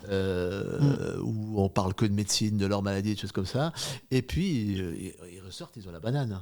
Bah oui. Ouais. C'est tellement... C'est bon. Ça, c'est la musique. J'adore. Ouais, Si- ouais, exactement. Ça, ouais. Si on a joué correctement, normalement, ils ont la banane. Bon, S'ils même pleurent. si on fait des petites... Non, mais Ouais. super, je vois Verdi, Puis, des choses il y comme a ça. même c'est des bien. Oui, QR codes. c'est ça. Comme on parlait tout à l'heure, les Ah nouvelles oui. méthodes avec QR code. Ok. On s'est dit, on va pas faire un CD parce que bon. Non. Ça renvoie vers les Voilà. vidéos, du coup, à chaque Ah, fois. super, quand on- super, quand on super. les a. Voilà, voilà. Bon, Faire tu des pourras Verdi. regarder ça tranquillement. Tu nous parlais un peu de justement d'aller dans les hôpitaux, tout ça. Alors je sais que t'es. Alors j'ai pas tout compris, mais quand on s'est eu au téléphone l'autre jour, tu m'as parlé de faire. Tu faisais un peu d'humanitaire, tu partais un petit peu. C'est quoi ta position avec ça? Qu'est-ce que tu fais Oh, façon générale. alors non, c'est vrai que c'est mon épouse qui dirige une fondation. Ok. D'accord. À Madagascar. Et là, on y va. Notre idée, c'est de prendre des contacts pour... alors, il y a quelques instrumentistes de cuivre à Madagascar, très peu, parce que c'est surtout guitare, violon. Mais Ok. quand on y était allé, parce que c'est plusieurs fois qu'on y va, plutôt mon épouse, elle y va tous les 2 ans pour sa fondation. Mais on s'est rendu compte qu'il y avait des instruments de cuivre, mais personne ne savait les réparer. D'accord. Donc notre idée, là, tout ça, on y va vraiment, c'est d'essayer de trouver une personne qu'on pourrait former. Et avec des amis, on pourrait soit les former en France, former une personne en France qui sache réparer les instruments avant, et Ok. après qui puisse réparer des instruments dans le pays. Voilà. Mais Ok. on en est vraiment au stade du début, je veux dire. Bien sûr, trouver les prospection, financements et tout. voilà. Financement, si, ça, on peut avoir. On a, Ok. parce que la fondation a des dons. C'est plus se trouver des personnes sur place. Parce que Intéressé, ouais. dans ces pays, parce que Madagascar est extrêmement pauvre, sûr. former des gens, c'est bien en Europe ou en France, c'est bien. Simplement, après, il faut qu'ils reviennent dans le pays. Parce que Ah oui. là, si on les forme, ils feraient de l'alternance dans une boutique, à l'item, c'est au Mans, Oui. voilà, où on forme les... Mais après, ce qu'il faut, c'est qu'ils reviennent dans le pays. Voilà. Et ça, c'est toujours la difficulté par rapport à ces pays, parce qu'ils auront goûté pendant 2 ans à la vie Un peu au française. Lix. Et les ouais. conditions à Madagascar ne sont pas les mêmes. Ah bah c'est bien sûr. sûr. Ouais. Il y a un changement. Donc voilà, donc, là je pars un mois justement pour essayer d'avancer sur ce projet. Ok, d'accord. Tu y es déjà allé un peu à Madagascar, tu connais? Oui. Ok. J'ai déjà allé plusieurs fois. C'est-à-dire que j'ai 4 enfants malgaches, dont un tromboniste qui fait Ah la ouais. carrière. Ok. Donc on est allé pour super. Ok. pour visiter les régions de nos enfants.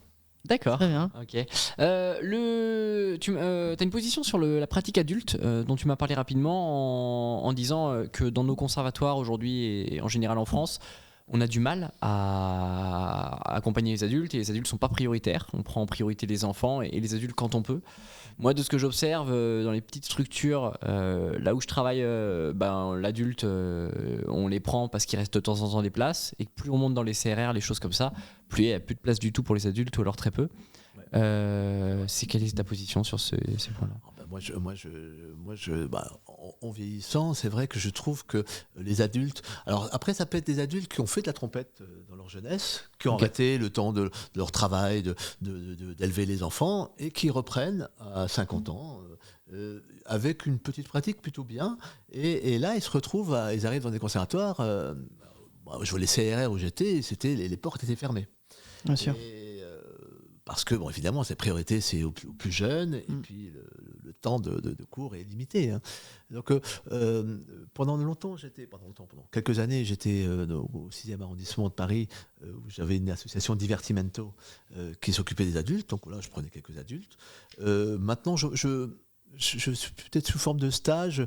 Bon, j'ai quelques adultes qui viennent me voir.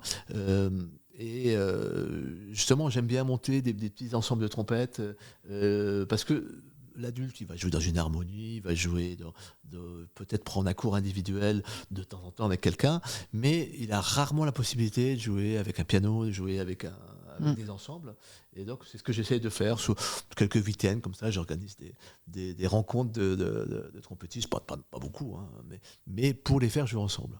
Ok. Ok. Donc l'adulte, il doit plus se diriger vers des stages. Et donc par exemple, le concours de trio, là, j'avais un trio de l'harmonie de Valois, 3 trompettistes qui sont dont un est venu me voir et je leur ai dit mais pourquoi vous feriez pas ce concours de trio vu qu'il y a une catégorie adulte, ils l'ont fait, voilà, ils sont en finale. Donc, Ah ouais. Super. ouais. Ok. Voilà, donc, oui, moi j'aime bien ce rapport. À un moment, il faut. C'est vrai que l'adulte n'a pas l'idée d'être professionnel, mais avant tout, il a envie de se faire plaisir. Exactement. Et je veux dire, on doit donner aussi. Moi, j'aime bien ce rapport. Donner des conseils, à le jouer le plus loin possible. Et puis, si des gens qui ont des métiers, donc ils travaillent comme ils peuvent, et aller à leur vitesse. Ouais, bien sûr. Bien sûr. Et sur un adulte qui débute ou un enfant qui débute, allez, sur une période de, je sais pas, 10 ans, est-ce qu'ils ont les mêmes chances d'arriver au même niveau pour toi ? Non. C'est-à-dire qu'un adulte, bon, déjà parce qu'il a sa vie professionnelle, il ne peut pas travailler comme un enfant. Un enfant assimile beaucoup plus vite qu'un adulte. Ok. Non. Les débutants adultes, c'est plus long la progression. C'est beaucoup plus long. Mais ça ne veut pas dire qu'il ne peut pas bien jouer. Hein. Moi, j'ai débuté. Alors, c'est vrai qu'il avait fait de la clarinette déjà. J'avais un élève qui avait fait de la clarinette. Bon, et au bout de, peut-être maintenant, ça fait 10 ans qu'on se connaît, il joue très très bien à la trompette. Ok. Il se fait plaisir. Voilà, on fait des trios, on fait des ensembles. Voilà. L'important, c'est qu'il se fasse plaisir. Après, il a ses limites. Il n'arrête pas de me dire je ne monte pas assez aigu. Je dis mais ça viendra. Ça, c'est le truc des trompettistes. J'arrive pas à monter dans l'aigu. Ouais, c'est sûr. Non, en fait, j'ai l'impression, moi, de mon côté, que l'adulte va beaucoup plus vite au début, s'il arrive à comprendre. Et qu'effectivement, c'est au bout d'un moment où il vient avec beaucoup de choses qu'il connaît aussi. Parce que l'enfant, il se pose pas la question. On lui dit fais un do aigu, c'est pas aigu. Il fait un do aigu. L'adulte, il lui dit fais un do aigu, c'est pas aigu. Il fait en fait, si, c'est aigu. Moi, je le sais. Ouais. Et je pense que ça change un peu la donne. Plus il y a mais au début, le fait d'avoir des connaissances, parce que l'adulte a quand même beaucoup de passé, ça peut aller plus vite, quoi. Oui, bien sûr. Le début sont souvent beaucoup plus rapides chez l'adulte. Ouais. Oui. C'est après, c'est la progression. Un enfant, s'il est en plus un peu doué, il va aller très vite. Ouais, bien sûr. Et après, l'adulte se pose aussi pas mal de questions. Ouais. Genre parce que là, mon père, il a commencé il y a 3 ans le phonium. Ouais. Alors qu'avant, il faisait jamais de musique. Il a juste appris à faire de la flûte à bec au collège. Ouais. Donc voilà, donc là, il a arrêté du coup le sport et puis il s'est mis à la musique. Et c'est vrai, à chaque fois, il me pose des questions. Oui, j'arrive pas à jouer dans les aigus ou dans les graves. Donne-moi des conseils.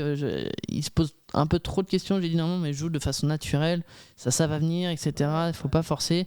Et du coup, maintenant, il essaie de moins se poser des questions, plus jouer. Et là, il s'entraîne tous les jours. Là, peut-être même la ci.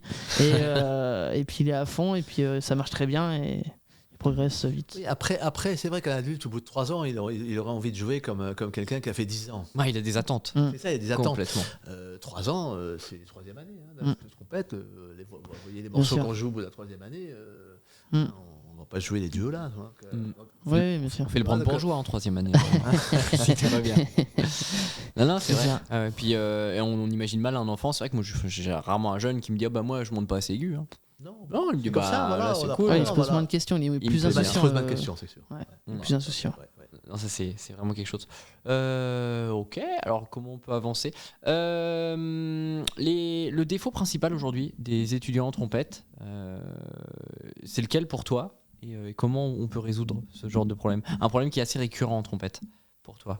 Le défaut principal ? Il y en a un, il n'y a pas un défaut que beaucoup de gens ont en trompette dans leur progression, qui limite la progression pour toi ?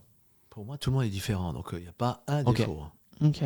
Certains auront des problèmes de détaché, d'autres des problèmes de souplesse, d'autres de résistance, d'autres d'aigu. Il n'y a pas un problème pour moi. Ok.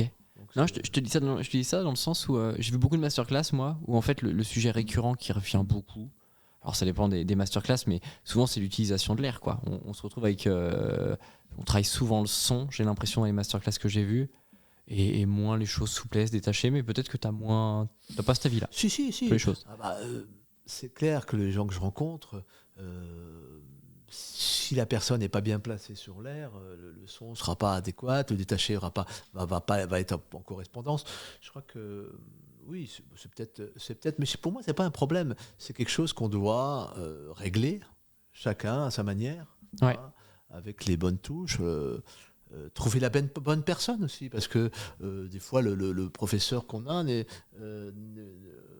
va dire une chose qui ne sera pas perçue de la même manière sûr. que le dira une autre personne. Oui. Moi, je vois par Bien exemple au jury, quand j'avais un collègue qui venait au jury, il disait la même chose que je dis, à peu près, dit différemment. Et ben tout de suite, hop, il y a souvent des étincelles. Ah oui, c'est vrai, il y a ça. Alors que toutes les semaines, je répétais la même chose. Bien sûr. Voilà, mais ça, on le sait. C'est pour ça que ce que j'ai dit tout à l'heure, il est important pour un jeune d'aller voir beaucoup de gens.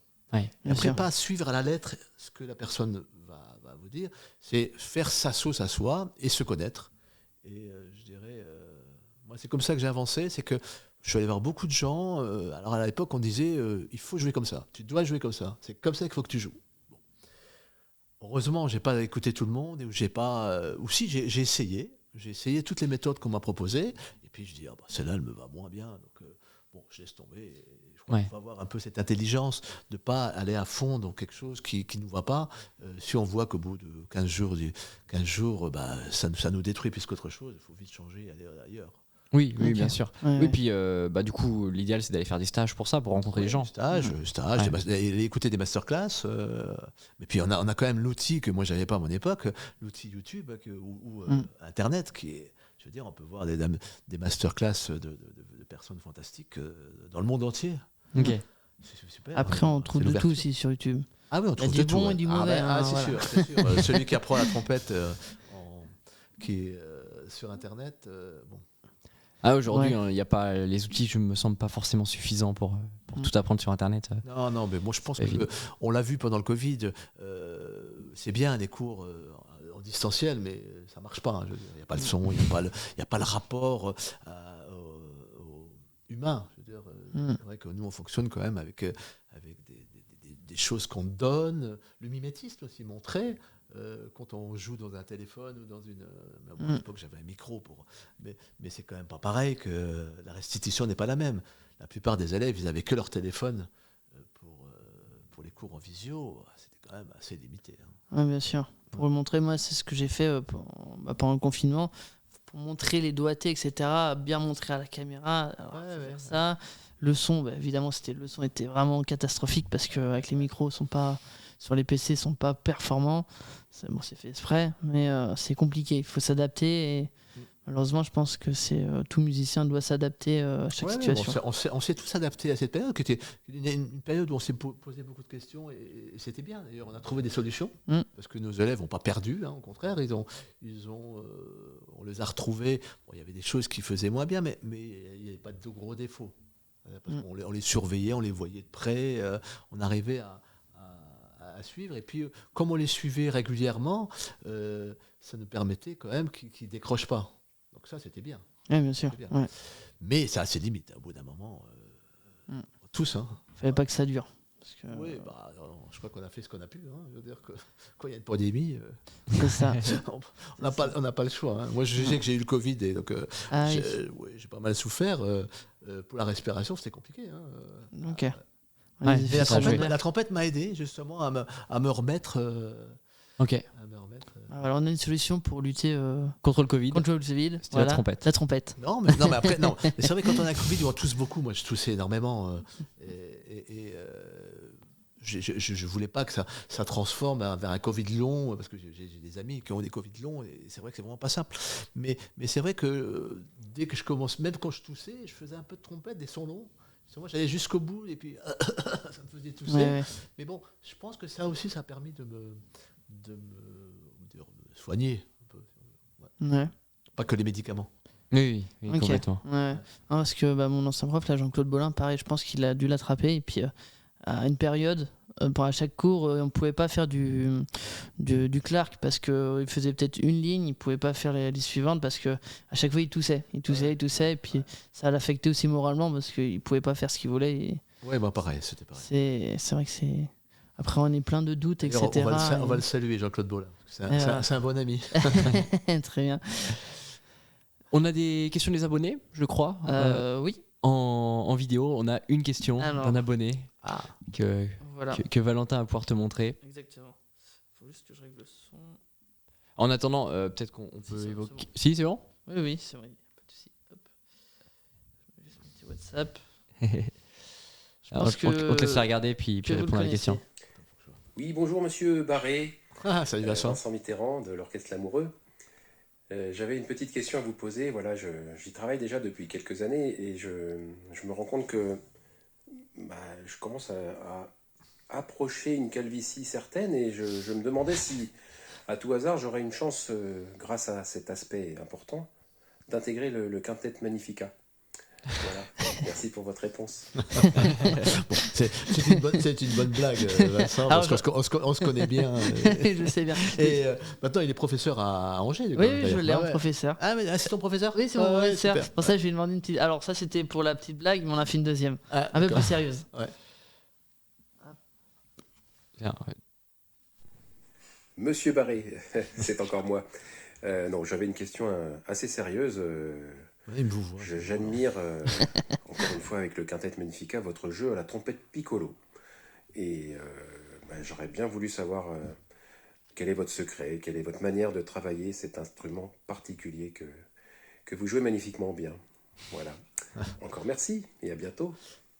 Merci Vincent pour tes... Attends, excuse-moi, j'appuie sur le mauvais bouton. Merci. Non, alors la trompette piccolo, c'est vrai que c'est un instrument que j'affectionne, que je joue facilement bien, mais je la travaille pas, jamais. D'accord. Ok. Donc voilà, je réponds à ta question. Alors, je travaille les traits que j'ai à jouer, mais je pense que c'est un instrument qui doit se jouer assez facilement. Faut essayer de... Alors, on va rentrer un peu dans les choses un peu techniques. C'est-à-dire que il faut que toutes les vibrations soient dans la bouche et dans le corps. C'est-à-dire que c'est pas un instrument où il faut projeter le son comme on le ferait dans une grande trompette.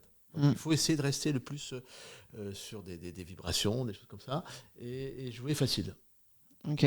Alors, moi mon but, quand je la joue, évidemment, j'appuie plus sur la lèvre supérieure, inférieure, ouais. voilà, je libère ma lèvre supérieure, et oui, évidemment, beaucoup de pression, beaucoup de tension au niveau du corps. Mais alors c'est vrai que je la joue tellement, on commence tous les concerts maintenant depuis presque 20 ans avec l'arrivée de la Reine de Saba, qui est pas notre jingle, mais notre pièce emblématique de Magnifica.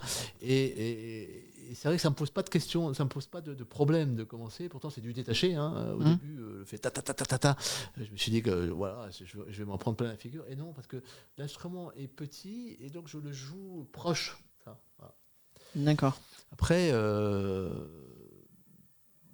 moi j'étais plutôt placé dans l'aigu. Ok. C'est vrai que quand je faisais de la variété, je faisais les premiers. Donc, un peu leader. Un peu leader, voilà. Ok. C'est dans l'aigu. Donc l'aigu ne m'a jamais trop posé de problème. Et donc ça aide aussi. Bien sûr. Alors, Et travailler sur la piccolo, faire une chauffe, des choses comme ça sur la piccolo, tu le ferais pas, ça? C'est non, vraiment. Non. Ça se joue. Je fais une chauffe sur les grands instruments. Ok. Et après, le piccolo, je joue les concertos. Des fois, je m'amuse à jouer Telemann pour. Ok. C'est Marcel Lagorce qui disait la piccolo, il faut arriver à jouer Telemann. C'est l'objectif. Ouais, le premier mot, le lent. Ouais. Ah oui. Et j'avais écouté une masterclass de Maurice André à l'époque où il disait, et puis il y a un étudiant qui lui disait, mais comment se fait-il que vous le jouez aussi lent? Et Maurice André, il dit, il y a un silence dans Telemann. Pendant ce silence, je récupère. Ok. Alors, ce qui voulait dire que il décollait l'embouchure des lèvres et le sort passait, et hop, il retrouvait la force pour faire toute la fin de Telemann. Ok. Mais bon, c'était Maurice André. Hein. Oui. Il était quand même assez exceptionnel. Mais bon, des gens comme Eric Aubier que vous avez eu, pareil, je ne lui pose pas de problème, ce genre d'instrument. Eric, il est placé. Oui, Clément Saunier aussi, moi je l'avais entendu à la trompette piccolo, on faisait un grand ensemble de cuivre avec Thierry Cans. La trompette piccolo, c'est époustouflant. Il joue pendant 3 heures la piccolo. Ah oui. Oui. Sans fatigue, sans rien. Moi, j'y arrive pas à jouer 3 heures à piccolo. Ah ouais, c'est vrai que c'est une problématique à la trompette de faire des programmes longs. C'est Ouais, pas ouais. évident. Même quand les gens qui se retrouvent à le faire, souvent, on met une petite pièce avec piano au milieu. Après, c'est vrai que chez les cornistes, il y a les premiers, il y a les deuxièmes, quatrièmes, il y a des spécialistes aigus et programmes. La Ouais. trompette, on doit savoir tout jouer, on doit tout faire de l'aigu. Surtout que Non, il y a quand même des l'ambitus, gens qui jouent bien, très très bien du cornet et du bugle. Moi, je jouais en quintette, mon collègue Michel Toreil, et il jouait du cornet, mais magnifiquement. C'était waouh, cornet, bugle. Donc, on se posait pas trop de questions. Je veux dire, quand c'était les parties aiguës, c'était piccolo, tout ça, ou mi bémol, c'est moi qui faisais. Et quand c'était les premiers dans les cornets, c'est lui qui faisait. Ok. Et on a gardé un peu cette identité-là dans le quintette, qu'on ait un qui soit plus vers des choses qui va vers les cornets, comme ça, et l'autre Un qui est peu plus placé. conique, Ouais, voilà. Et je crois c'est ce qui fait un peu notre force, notre identité. Voilà, c'est qu'on Ok. a 2 trompettistes complémentaires. C'est Ouais. toujours le problème dans les quintettes, un peu comme de l'équature à cordes. Les 2 violons, ils se font un peu la bourre, et pareil pour les trompettes. Hein, c'est celui Ouais. qui... Donc il faut surtout pas ça dans un quintet. Il faut que 2 personnes qui soient complémentaires et qui aient envie de jouer ensemble et qui jouent ensemble. Ouais. Ok. Carrément. Ça te parle le sextet de Böhm ou pas comme pièce? Oui, bien sûr. Je trouve que c'est une des belles pièces où la voix tourne beaucoup. Quoi. On a justement ça. Ouais. Mais Böhm, il a créé des très belles choses. Hein. Ouais. Très très belles choses. Hein. Ouais. On connaît tous son concerto. Ouais, mais il en a créé 2, je crois. Oui, ça, ouais. J'en connais qu'un. Ouais, le plus connu, Ok. ouais. Ouais, J'ai c'est vrai dû que le plus connu. écouter un jour. Ok. Alors, on parle de quintette. Alors, un petit jeu. Est-ce qu'il existe ou non? Donc, je vais te faire une liste de quintettes et puis tu vas me dire s'il existe. Ouais. Alors, j'ai le Quintet Alliance. Oui, ça existe. Oui, bien sûr. Qui joue dedans? Il y a Marc Jean, Alexis Demailly, Ok. pour les trompettes. Après, il y a des gens de l'opéra, je crois. Il y a Raffard, je crois, au trombone. Enfin bon, je sais plus. Ok. Ouais. D'accord. Alors, j'ai le Quincy Jones Quintet. Non, Quincy Jones, c'est un super pianiste, arrangeur. Mais peut-être des Américains ont monté avec les musiciens, mais je crois pas. Non. Non. Non. J'ai dit, il les connaît, mais Ouais, bien sûr. c'était pour Bien faire sûr. un petit rapport avec le jazz, mais non, Non. il n'existe pas. J'ai le, comme on parlait tout à l'heure, le Canadian Brass. Évidemment. Ouais. Évidemment, Bien sûr. merveilleux. Ah oui. C'est un peu la référence, non?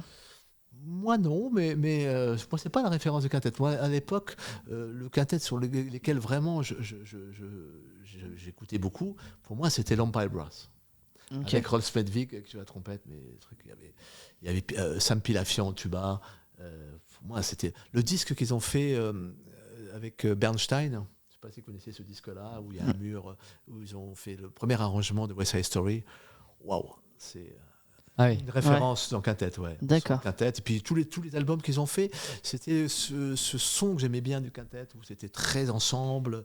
Évidemment, il y avait un leader comme Ross Fedvig qui jouait la trompette magnifiquement, mais c'est quand même, pour moi, c'était à l'époque. Hein. Après, Arban, j'aimais bien parce que c'était une vraie identité française. Avec Thierry Cans qui jouait du cornet aussi beaucoup et qui faisait des très beaux arrangements. Ok. Michel Godard au tuba. Ouais, c'était des très bons musiciens français. Hein. Bon, le quintet s'est arrêté, mais voilà. Ok. Alors, j'avais aussi le Empire Brass, donc Ouais. six. Je l'ai dit. Et voilà. J'ai le German Brass. Oui, bien sûr. Bah, oui. Mais alors, eux sont plus. C'est plus un ensemble de cuivre. Magnifique, avec la première trompette. Comment s'appelle notre trompettiste aigu là, qui joue la piccolo. J'ai plus son nom, je suis pas spécialiste. Enfin bon, on voit tous. Je vois sa tête. Oui, voilà. Et, Il va le trouver, Rémi.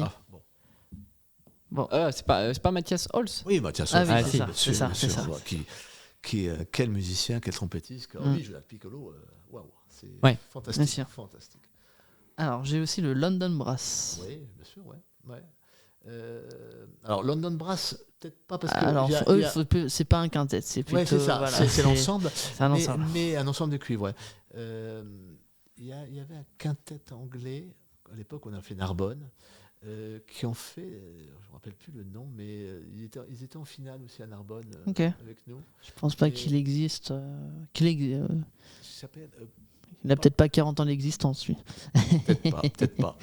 Mais bon, Spanish Brass, ils ont 35 ans. D'accord. Ah ouais, avec une d'abonnés qu'on connaît bien. Je suis allé les écouter en masterclass dernièrement au CNSM, ils sont venus. Super quintette, hein, parce qu'ils font que ça. Ouais. C'est du très beau quintet. Très, très beau quintet. Ok. Et j'en ai 2 derniers. Alors, j'ai le M. Nosil Brass. Oui, Nodzil, oui, bien sûr. Mais bon, c'est. Qui ne connaît pas Nodzil Exactement. C'est non, quintet, bien sûr, eux Non, pas du tout. Ils sont ensemble de cuivre. C'est ça. Non, mais Nodzil, c'est le show, puis ça joue superbe. Ouais, c'est monstrueux. Hans Pareil, Gans- les Hans leaders, Gans, etc. à la trompette, Ouais. c'est fabuleux. Bah, tous, hein. Mm. Ouais. Ouais. Je les ai vus 2-3 fois. Quoi, en Ah ouais. concert. Moi, je regarde toujours sur leur site internet quand est-ce qu'ils Mais jouent en France. concert, ça vaut le coup de les voir. Mais hein. je Ah, veux, ça mais dépote, ils jouent hein. pas trop en France. Donc si jamais vous nous Ça- écoutez, je les faites ai- plus de dates en France, s'il vous plaît. Ah, je les ai vus une fois à Nantes et non, c'est. Ouais, je crois qu'ils viennent Ouais, c'est ça. prochainement. Ils vont à Cuivre-en-Dombes cet été. Et bah, J'en voilà. vérifierai. Ouais, en juillet. Ok. Cuivre-en-Dombes. Ouais. Très bien. Puis j'ai un dernier qui s'appelle le Magnifica Quintet. Ouais, évidemment. Évidemment. Et c'est peut-être le moment de présenter. Oui. Vous avez fait un CD récemment. Alors, ouais, on vient Tu peux de, nous présenter sortir l'album des 40 ans.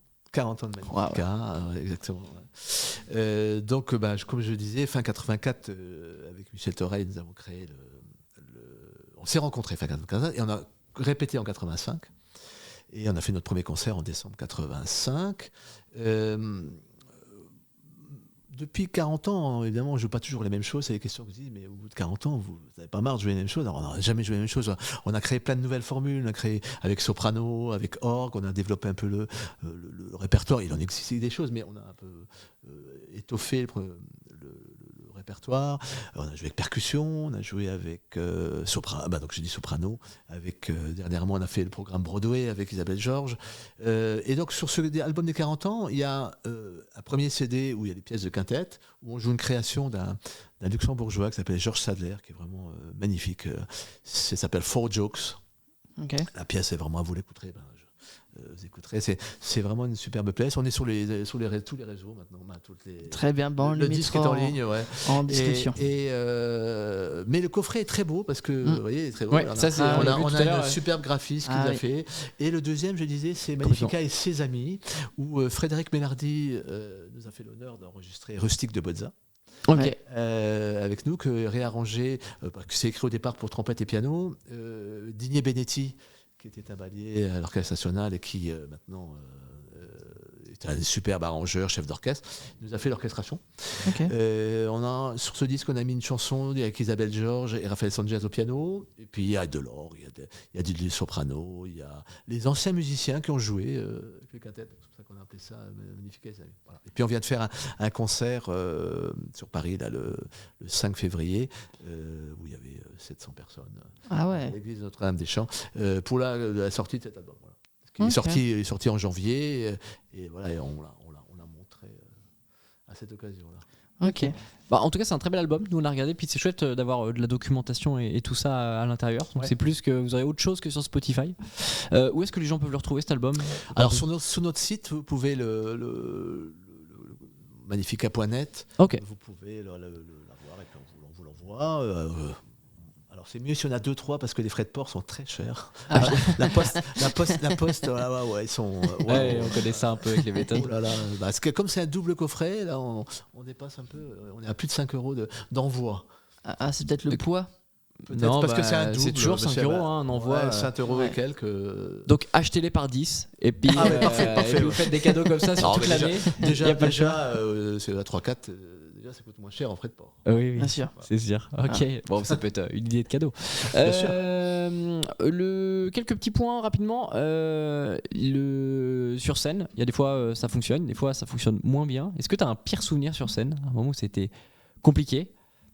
Alors, un pire souvenir, alors j'en étais en Afrique et j'avais une insolation. Ok. Ah oui. Et là, j'étais dans les loges avant, tout le monde m'a donné du coca pour. et c'est vrai qu'on arrive des fois sur scène, on se dit mais comment on va faire pour jouer Ok. est malade, des trucs, ça va pas. Et je pense qu'on a tout ça en soi, c'est qu'on a une genre de seconde énergie. Quand il faut y aller, il faut y aller. Ouais, il n'y a plus le choix. Et voilà. Alors, le concert, on ne peut pas dire que c'était le meilleur concert que j'ai fait. Mais bon, voilà, je suis allé. Et l'avantage quand on est 5, c'est que, moi, ce que j'adore, c'est que dès qu'il y en a un qui n'est pas en forme, parce que ça arrive à tout le monde, hein, je veux dire, on n'est pas des machines, et il y a des jours où on est moins bien, on est peut-être enrhumé, on a, je sais pas, des douleurs de dents, des choses comme ça. Donc, et il y a les 4 autres qu'on se connaît bien, les 4 autres qui font bloc et qui nous soutiennent. Ok. Et ça fait. Voilà. Ça, c'est l'avantage d'avoir un ensemble constitué qui se connaît bien. Bien sûr. On continue à répéter toutes les semaines. Et quand on a un qui n'est pas en forme, il y a les 4 autres qui poussent. Ok. Ouais. Oui, c'est l'avantage du groupe. Donc ça, c'était un souvenir où le concert, j'étais un peu Enfin. en plus complètement dans les vapes. Bon, on a fait des concerts enrhumés, des concerts avec. Ah oui. Les aléas de la vie. Et moi, la chose la pire, c'est que. Non, maintenant, je vous ai remarqué, j'ai un peu moins de cheveux qu'avant. et quand je prends froid, j'ai des sinusites. Et ça, Ok. pour les trompettistes, c'est compliqué ça. Et donc j'ai un genre d'étau qui se ferme sur le crâne. Alors pour jouer la piccolo, ça c'est l'horreur. C'est-à-dire que à un moment, j'arrive au-dessus, j'arrive au contre et ça tape dans la tête. Ok. Je fais très attention de ne pas prendre froid. Je porte des bonnets. L'hiver. Technique du chanteur, la petite Non, écharpe tout le temps. Mais bon, le petit thé. malheureusement, voilà, on vieillit, on est comme ça. Mais c'est vrai que la sinusite pour un trompettiste, c'est pas facile. Ok. Enfin, moi, je suis sujet à ça. Et quand j'en ai, que j'ai un concert, je sais que je vais pas passer. Alors, quand je suis dans le grave, je joue du cornet, ça va à peu près. Quand je joue de la piccolo, c'est pas un moment de plaisir. C'est plus Ok. chaud, c'est Ouais, sûr. ouais. Et du coup, l'une de tes plus belles anecdotes en tournée Plus bien exact. En quintet, c'est qu'on a fait un concert à Valle Nevado, au Pérou. Et non, c'était pas au Pérou, c'était au Chili. Donc, c'était dans une station de ski pour milliardaires. D'accord. Et donc, comme on était en tournée, ils nous avaient embauchés. Et il s'avérait que là-bas, les avions avaient toujours de retard. Mais le matin, on dit à l'organisateur, notre avion est à 10h. À 10h, on était encore chez lui. Je dis, attendez, l'avion, on va rater l'avion. Ah non, mais l'avion... Effectivement, l'avion est arrivé à 11h30. Mais bon, c'est comme ça. À l'époque, c'était comme ça. Les avions avaient beaucoup de retard. Ok.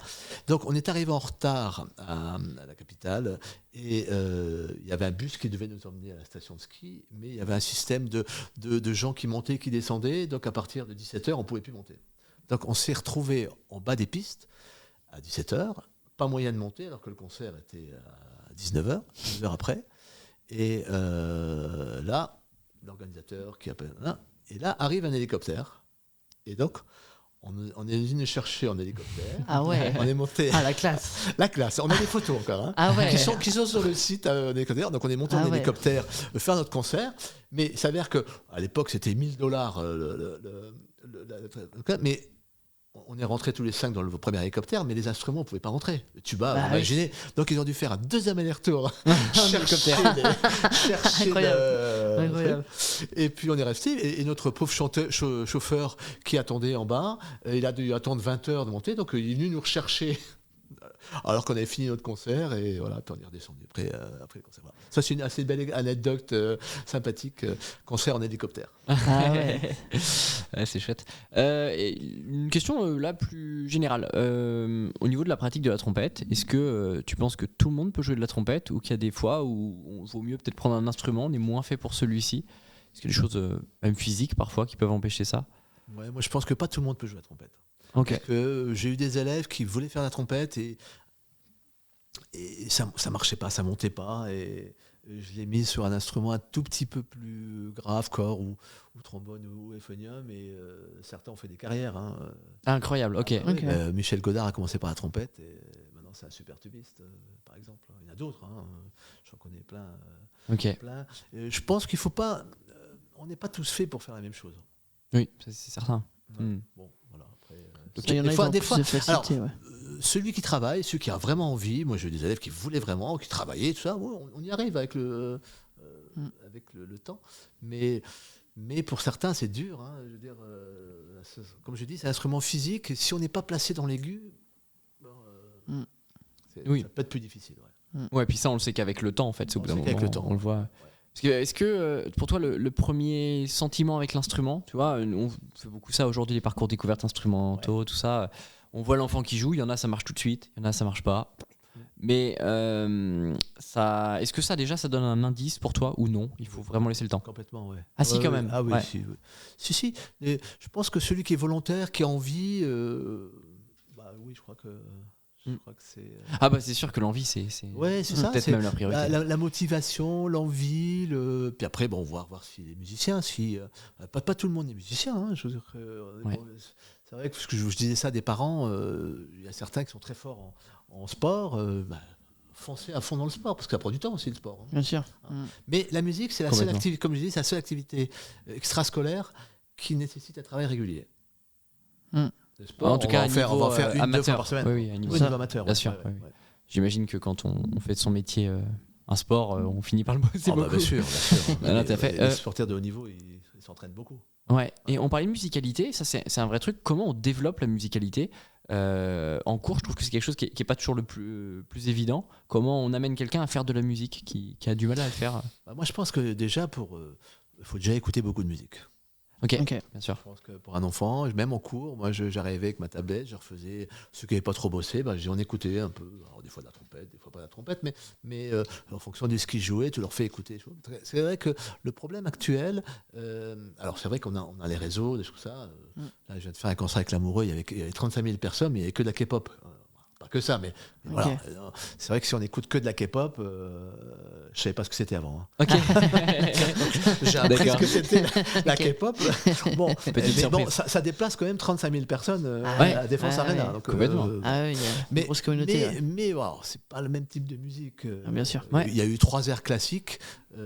c'est déjà pas mal. Avec piano. Mais c'est pas mal. Du coup, ça mais je pense que voilà, écouter de la musique et après se faire sa propre opinion, essayer. Quand on joue le concerto d'Haydn, pas forcément le jouer comme la version qu'on a entendue d'Eric Obier, de Maurice André, des choses comme ça. Le faire Ouais. à sa version à soi. Complètement. Et après, le professeur La K-pop version. va te dire si musicalement ça colle ou ça colle pas. Oui, bien sûr. Mm. Je pense que puis la musicalité, ça vient un peu avec la maturité. Je veux dire, il faut oser aussi. Ouais, je trouve qu'il y a un vrai Bien truc sûr. de Ça- j'ose me livrer et puis prendre le risque, quoi. C'est Sûr, bien ouais, sûr. ouais, je crois qu'il faut oser parce que moi, comme je disais, à l'époque où j'étais avec Marcel Lagorce, j'étais extrêmement timide et justement musicalement, j'arrivais pas à me sortir de mes gonds. Ok. Ok. Et Marcel Lagorce m'a vraiment forcé. Il me disait, fais comme au théâtre, exagère. Alors des fois, il me faisait crier, il me disait, crie. Alors, devant les copains, il y avait 12 personnes derrière, 11 derrière. Hein. Voilà. Et ça m'a aidé. Ça, je l'ai fait après avec mes élèves. Allez, vas-y, tu vas crier, chante, faire chanter. C'est vrai que Ouais. la Ouais. voix est quand même un instrument naturel Mm. extraordinaire. Et faire chanter des élèves ou se chanter soi-même, hein, Ouais. c'est pour développer la musicalité, il n'y a rien de tel.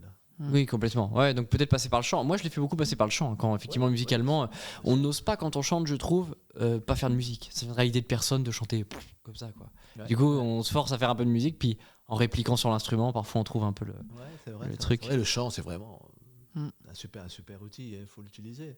Nous, on va assez souvent au Luxembourg et on a rencontré des chœurs. Et puis, la première fois qu'on est allé, on a entendu un chœur d'amateurs, hein, mais chanter, mais c'était remarquable. Je dis, Ah oui. oh.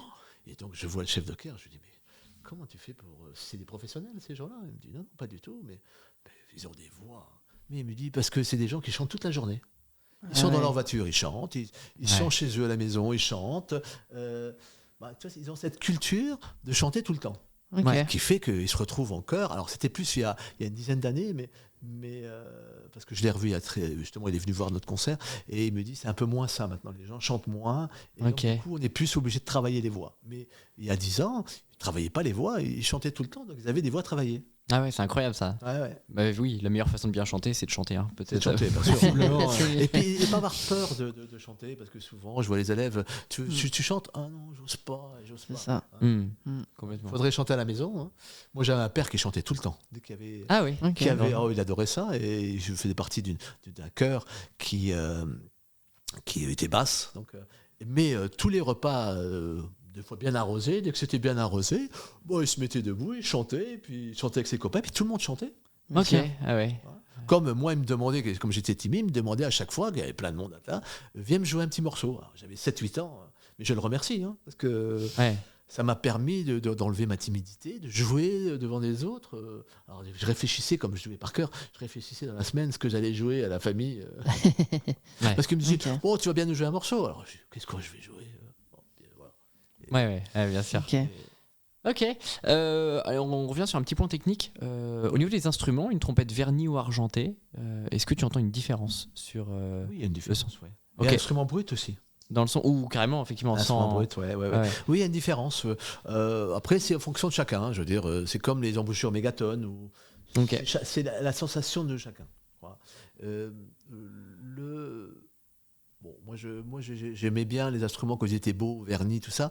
Et finalement, sur la trompette en ut, maintenant j'ai une trompette dévernie et j'aime beaucoup ce son qui retient pas, qui est super. La trompette ut, là, Evan Lard que je joue, est dévernie. Ok. Et comme fait celle que Frédéric a mis au point, c'est vraiment des instruments faciles à jouer. Ok. Ok. Et tu joues moins d'argenté, du coup pas du tout. Si. Ah si, quand même, Ma argenté, piccolo ça est va. argentée, ma si bémol est argentée. Ok. Ok. Et t'entends quoi comme différence toi entre quelque chose de ou déverni ou argenté ou verni? Je ne saurais pas trop dire, mais je pense que, alors pour moi, quand c'est argenté, c'est un peu plus centré de son. Alors, je ne sais pas si c'est le mot centré. Ok. Il y aura un peu plus de direction D'accord. dans le son quand c'est argenté.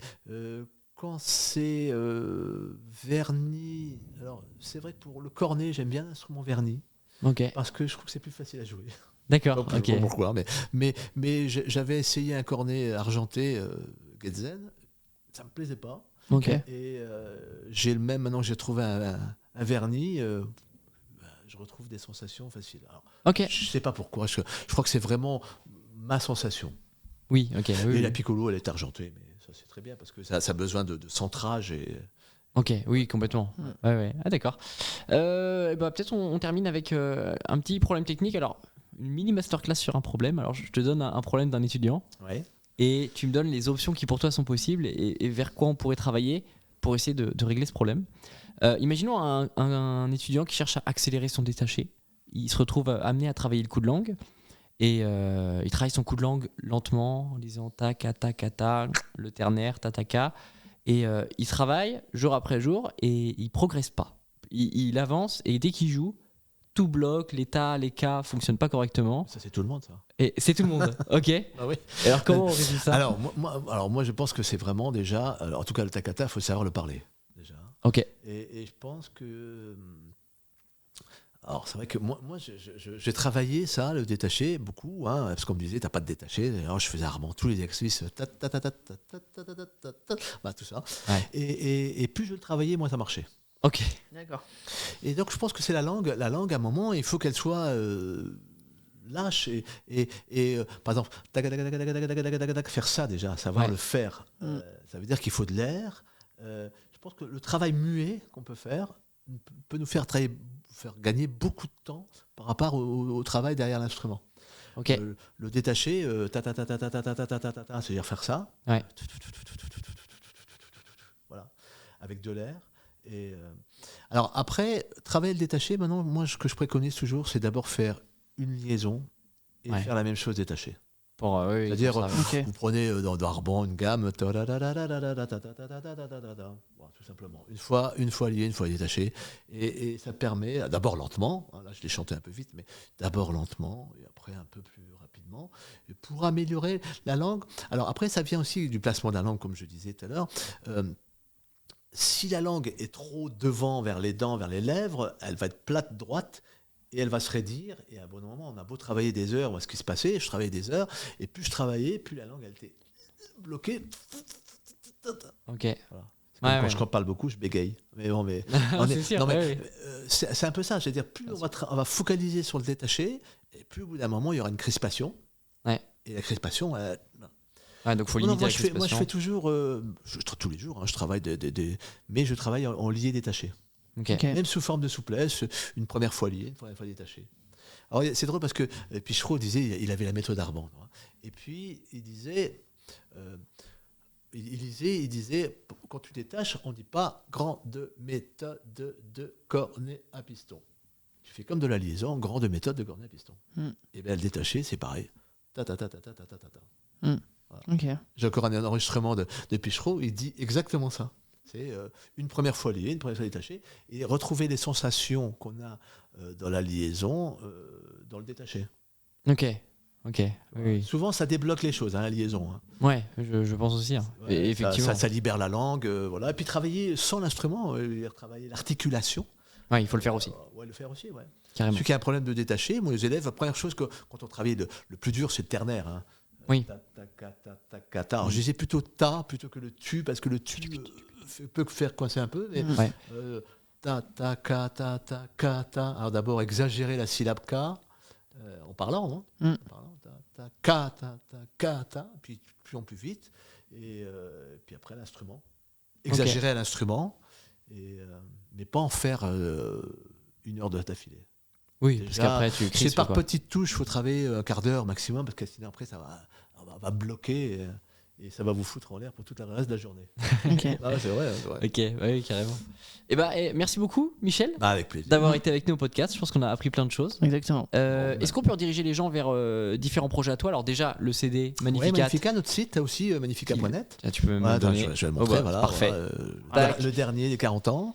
Voilà. Ok. Puis suivez-nous sur notre site, on a une chaîne YouTube aussi, des choses comme ça. Super. Aussi bien que vous, on blog. Mais on a des réseaux, on a Instagram. Ok, Facebook, donc vous c'est pouvez les voilà. suivre sur les réseaux sociaux, super. Et toi, au niveau des concerts un peu à venir, il y a des choses que les gens peuvent venir écouter? Oui, parce qu'avec l'Orchestre Amoureux, là, on joue prochainement à fauteuil d'orchestre, mais c'est vendredi prochain, je ne sais pas si on sera déjà en ligne. Ok. Oh non, pas vendredi prochain. Après ça. non, regarde. Les prochains concerts avec Quintet, on joue sur Paris, je crois, le 10 mai. Ok. On fait une émission de radio au mois de juin. Enfin bon, on a plusieurs dates là. J'ai pas ça en tête. J'aurais dû venir avec mes. Plutôt sur Magnificat, on a toutes les infos. C'est avec eux que tu joues, c'est ça? Ou non? Il y a des fois. Oui. Ailleurs. Moi, je joue qu'avec le Quintet. Ouais. Ok. Et puis l'Orchestre Amoureux, et l'Amoureux, effectivement. Donc je suis trompette solo. C'est vrai qu'on en a peu parlé de ça, effectivement. Ouais, voilà. La pratique d'orchestre, tu as commencé du coup après le Quintet, plutôt? Oui, je suis rentré à l'Orchestre Amoureux à 40 ans. Ah oui, d'accord. Ok. Ouais. J'étais déjà professeur au CRR de Reims, et puis bon, comme il y avait le poste qui se libérait, et puis je faisais moins d'orchestre, et à partir de là, j'ai passé le concours, et voilà, j'ai réussi le concours. Et c'est un orchestre associatif qui est super, il y a une très belle équipe. Voilà. C'est un plaisir de jouer. Je suis même au bureau maintenant parce que je m'occupe un peu des concerts dans les hôpitaux. D'accord. Oui, c'est un très bel orchestre, avec un très beau chef qui est Adrien Perruchon, qui apporte plein de nouveaux projets, qui retrouve la musique française que l'Orchestre Amoureux a créée. Hein, parce que l'orchestre a créé la mer, le boléro. Ok. Voilà, donc qui va un peu vers ces compositeurs qui étaient joués dans les années 1880 à 1900. Ok. Et est-ce qu'on peut rediriger les gens vers la fondation si on a le nom ou tu pas Alors, forcément? Oui. Alors pour l'instant, je crois qu'ils n'ont pas de site, mais c'est la Fondation Charlotte, Ok. ma femme. C'est une fondation qui aide les jeunes qui ont leur bac déjà à créer des sociétés. Donc c'est pour. Ok. Et là-bas, du coup, à Madagascar. À Madagascar. Ok. Ouais, Madagascar. Ok, et écoutez, vous pouvez aller vous renseigner, vous devriez trouver les informations, des choses comme ça. Merci beaucoup Michel. Vous pouvez également retrouver toutes les meilleures méthodes des duos sur le site Toubras, bien évidemment.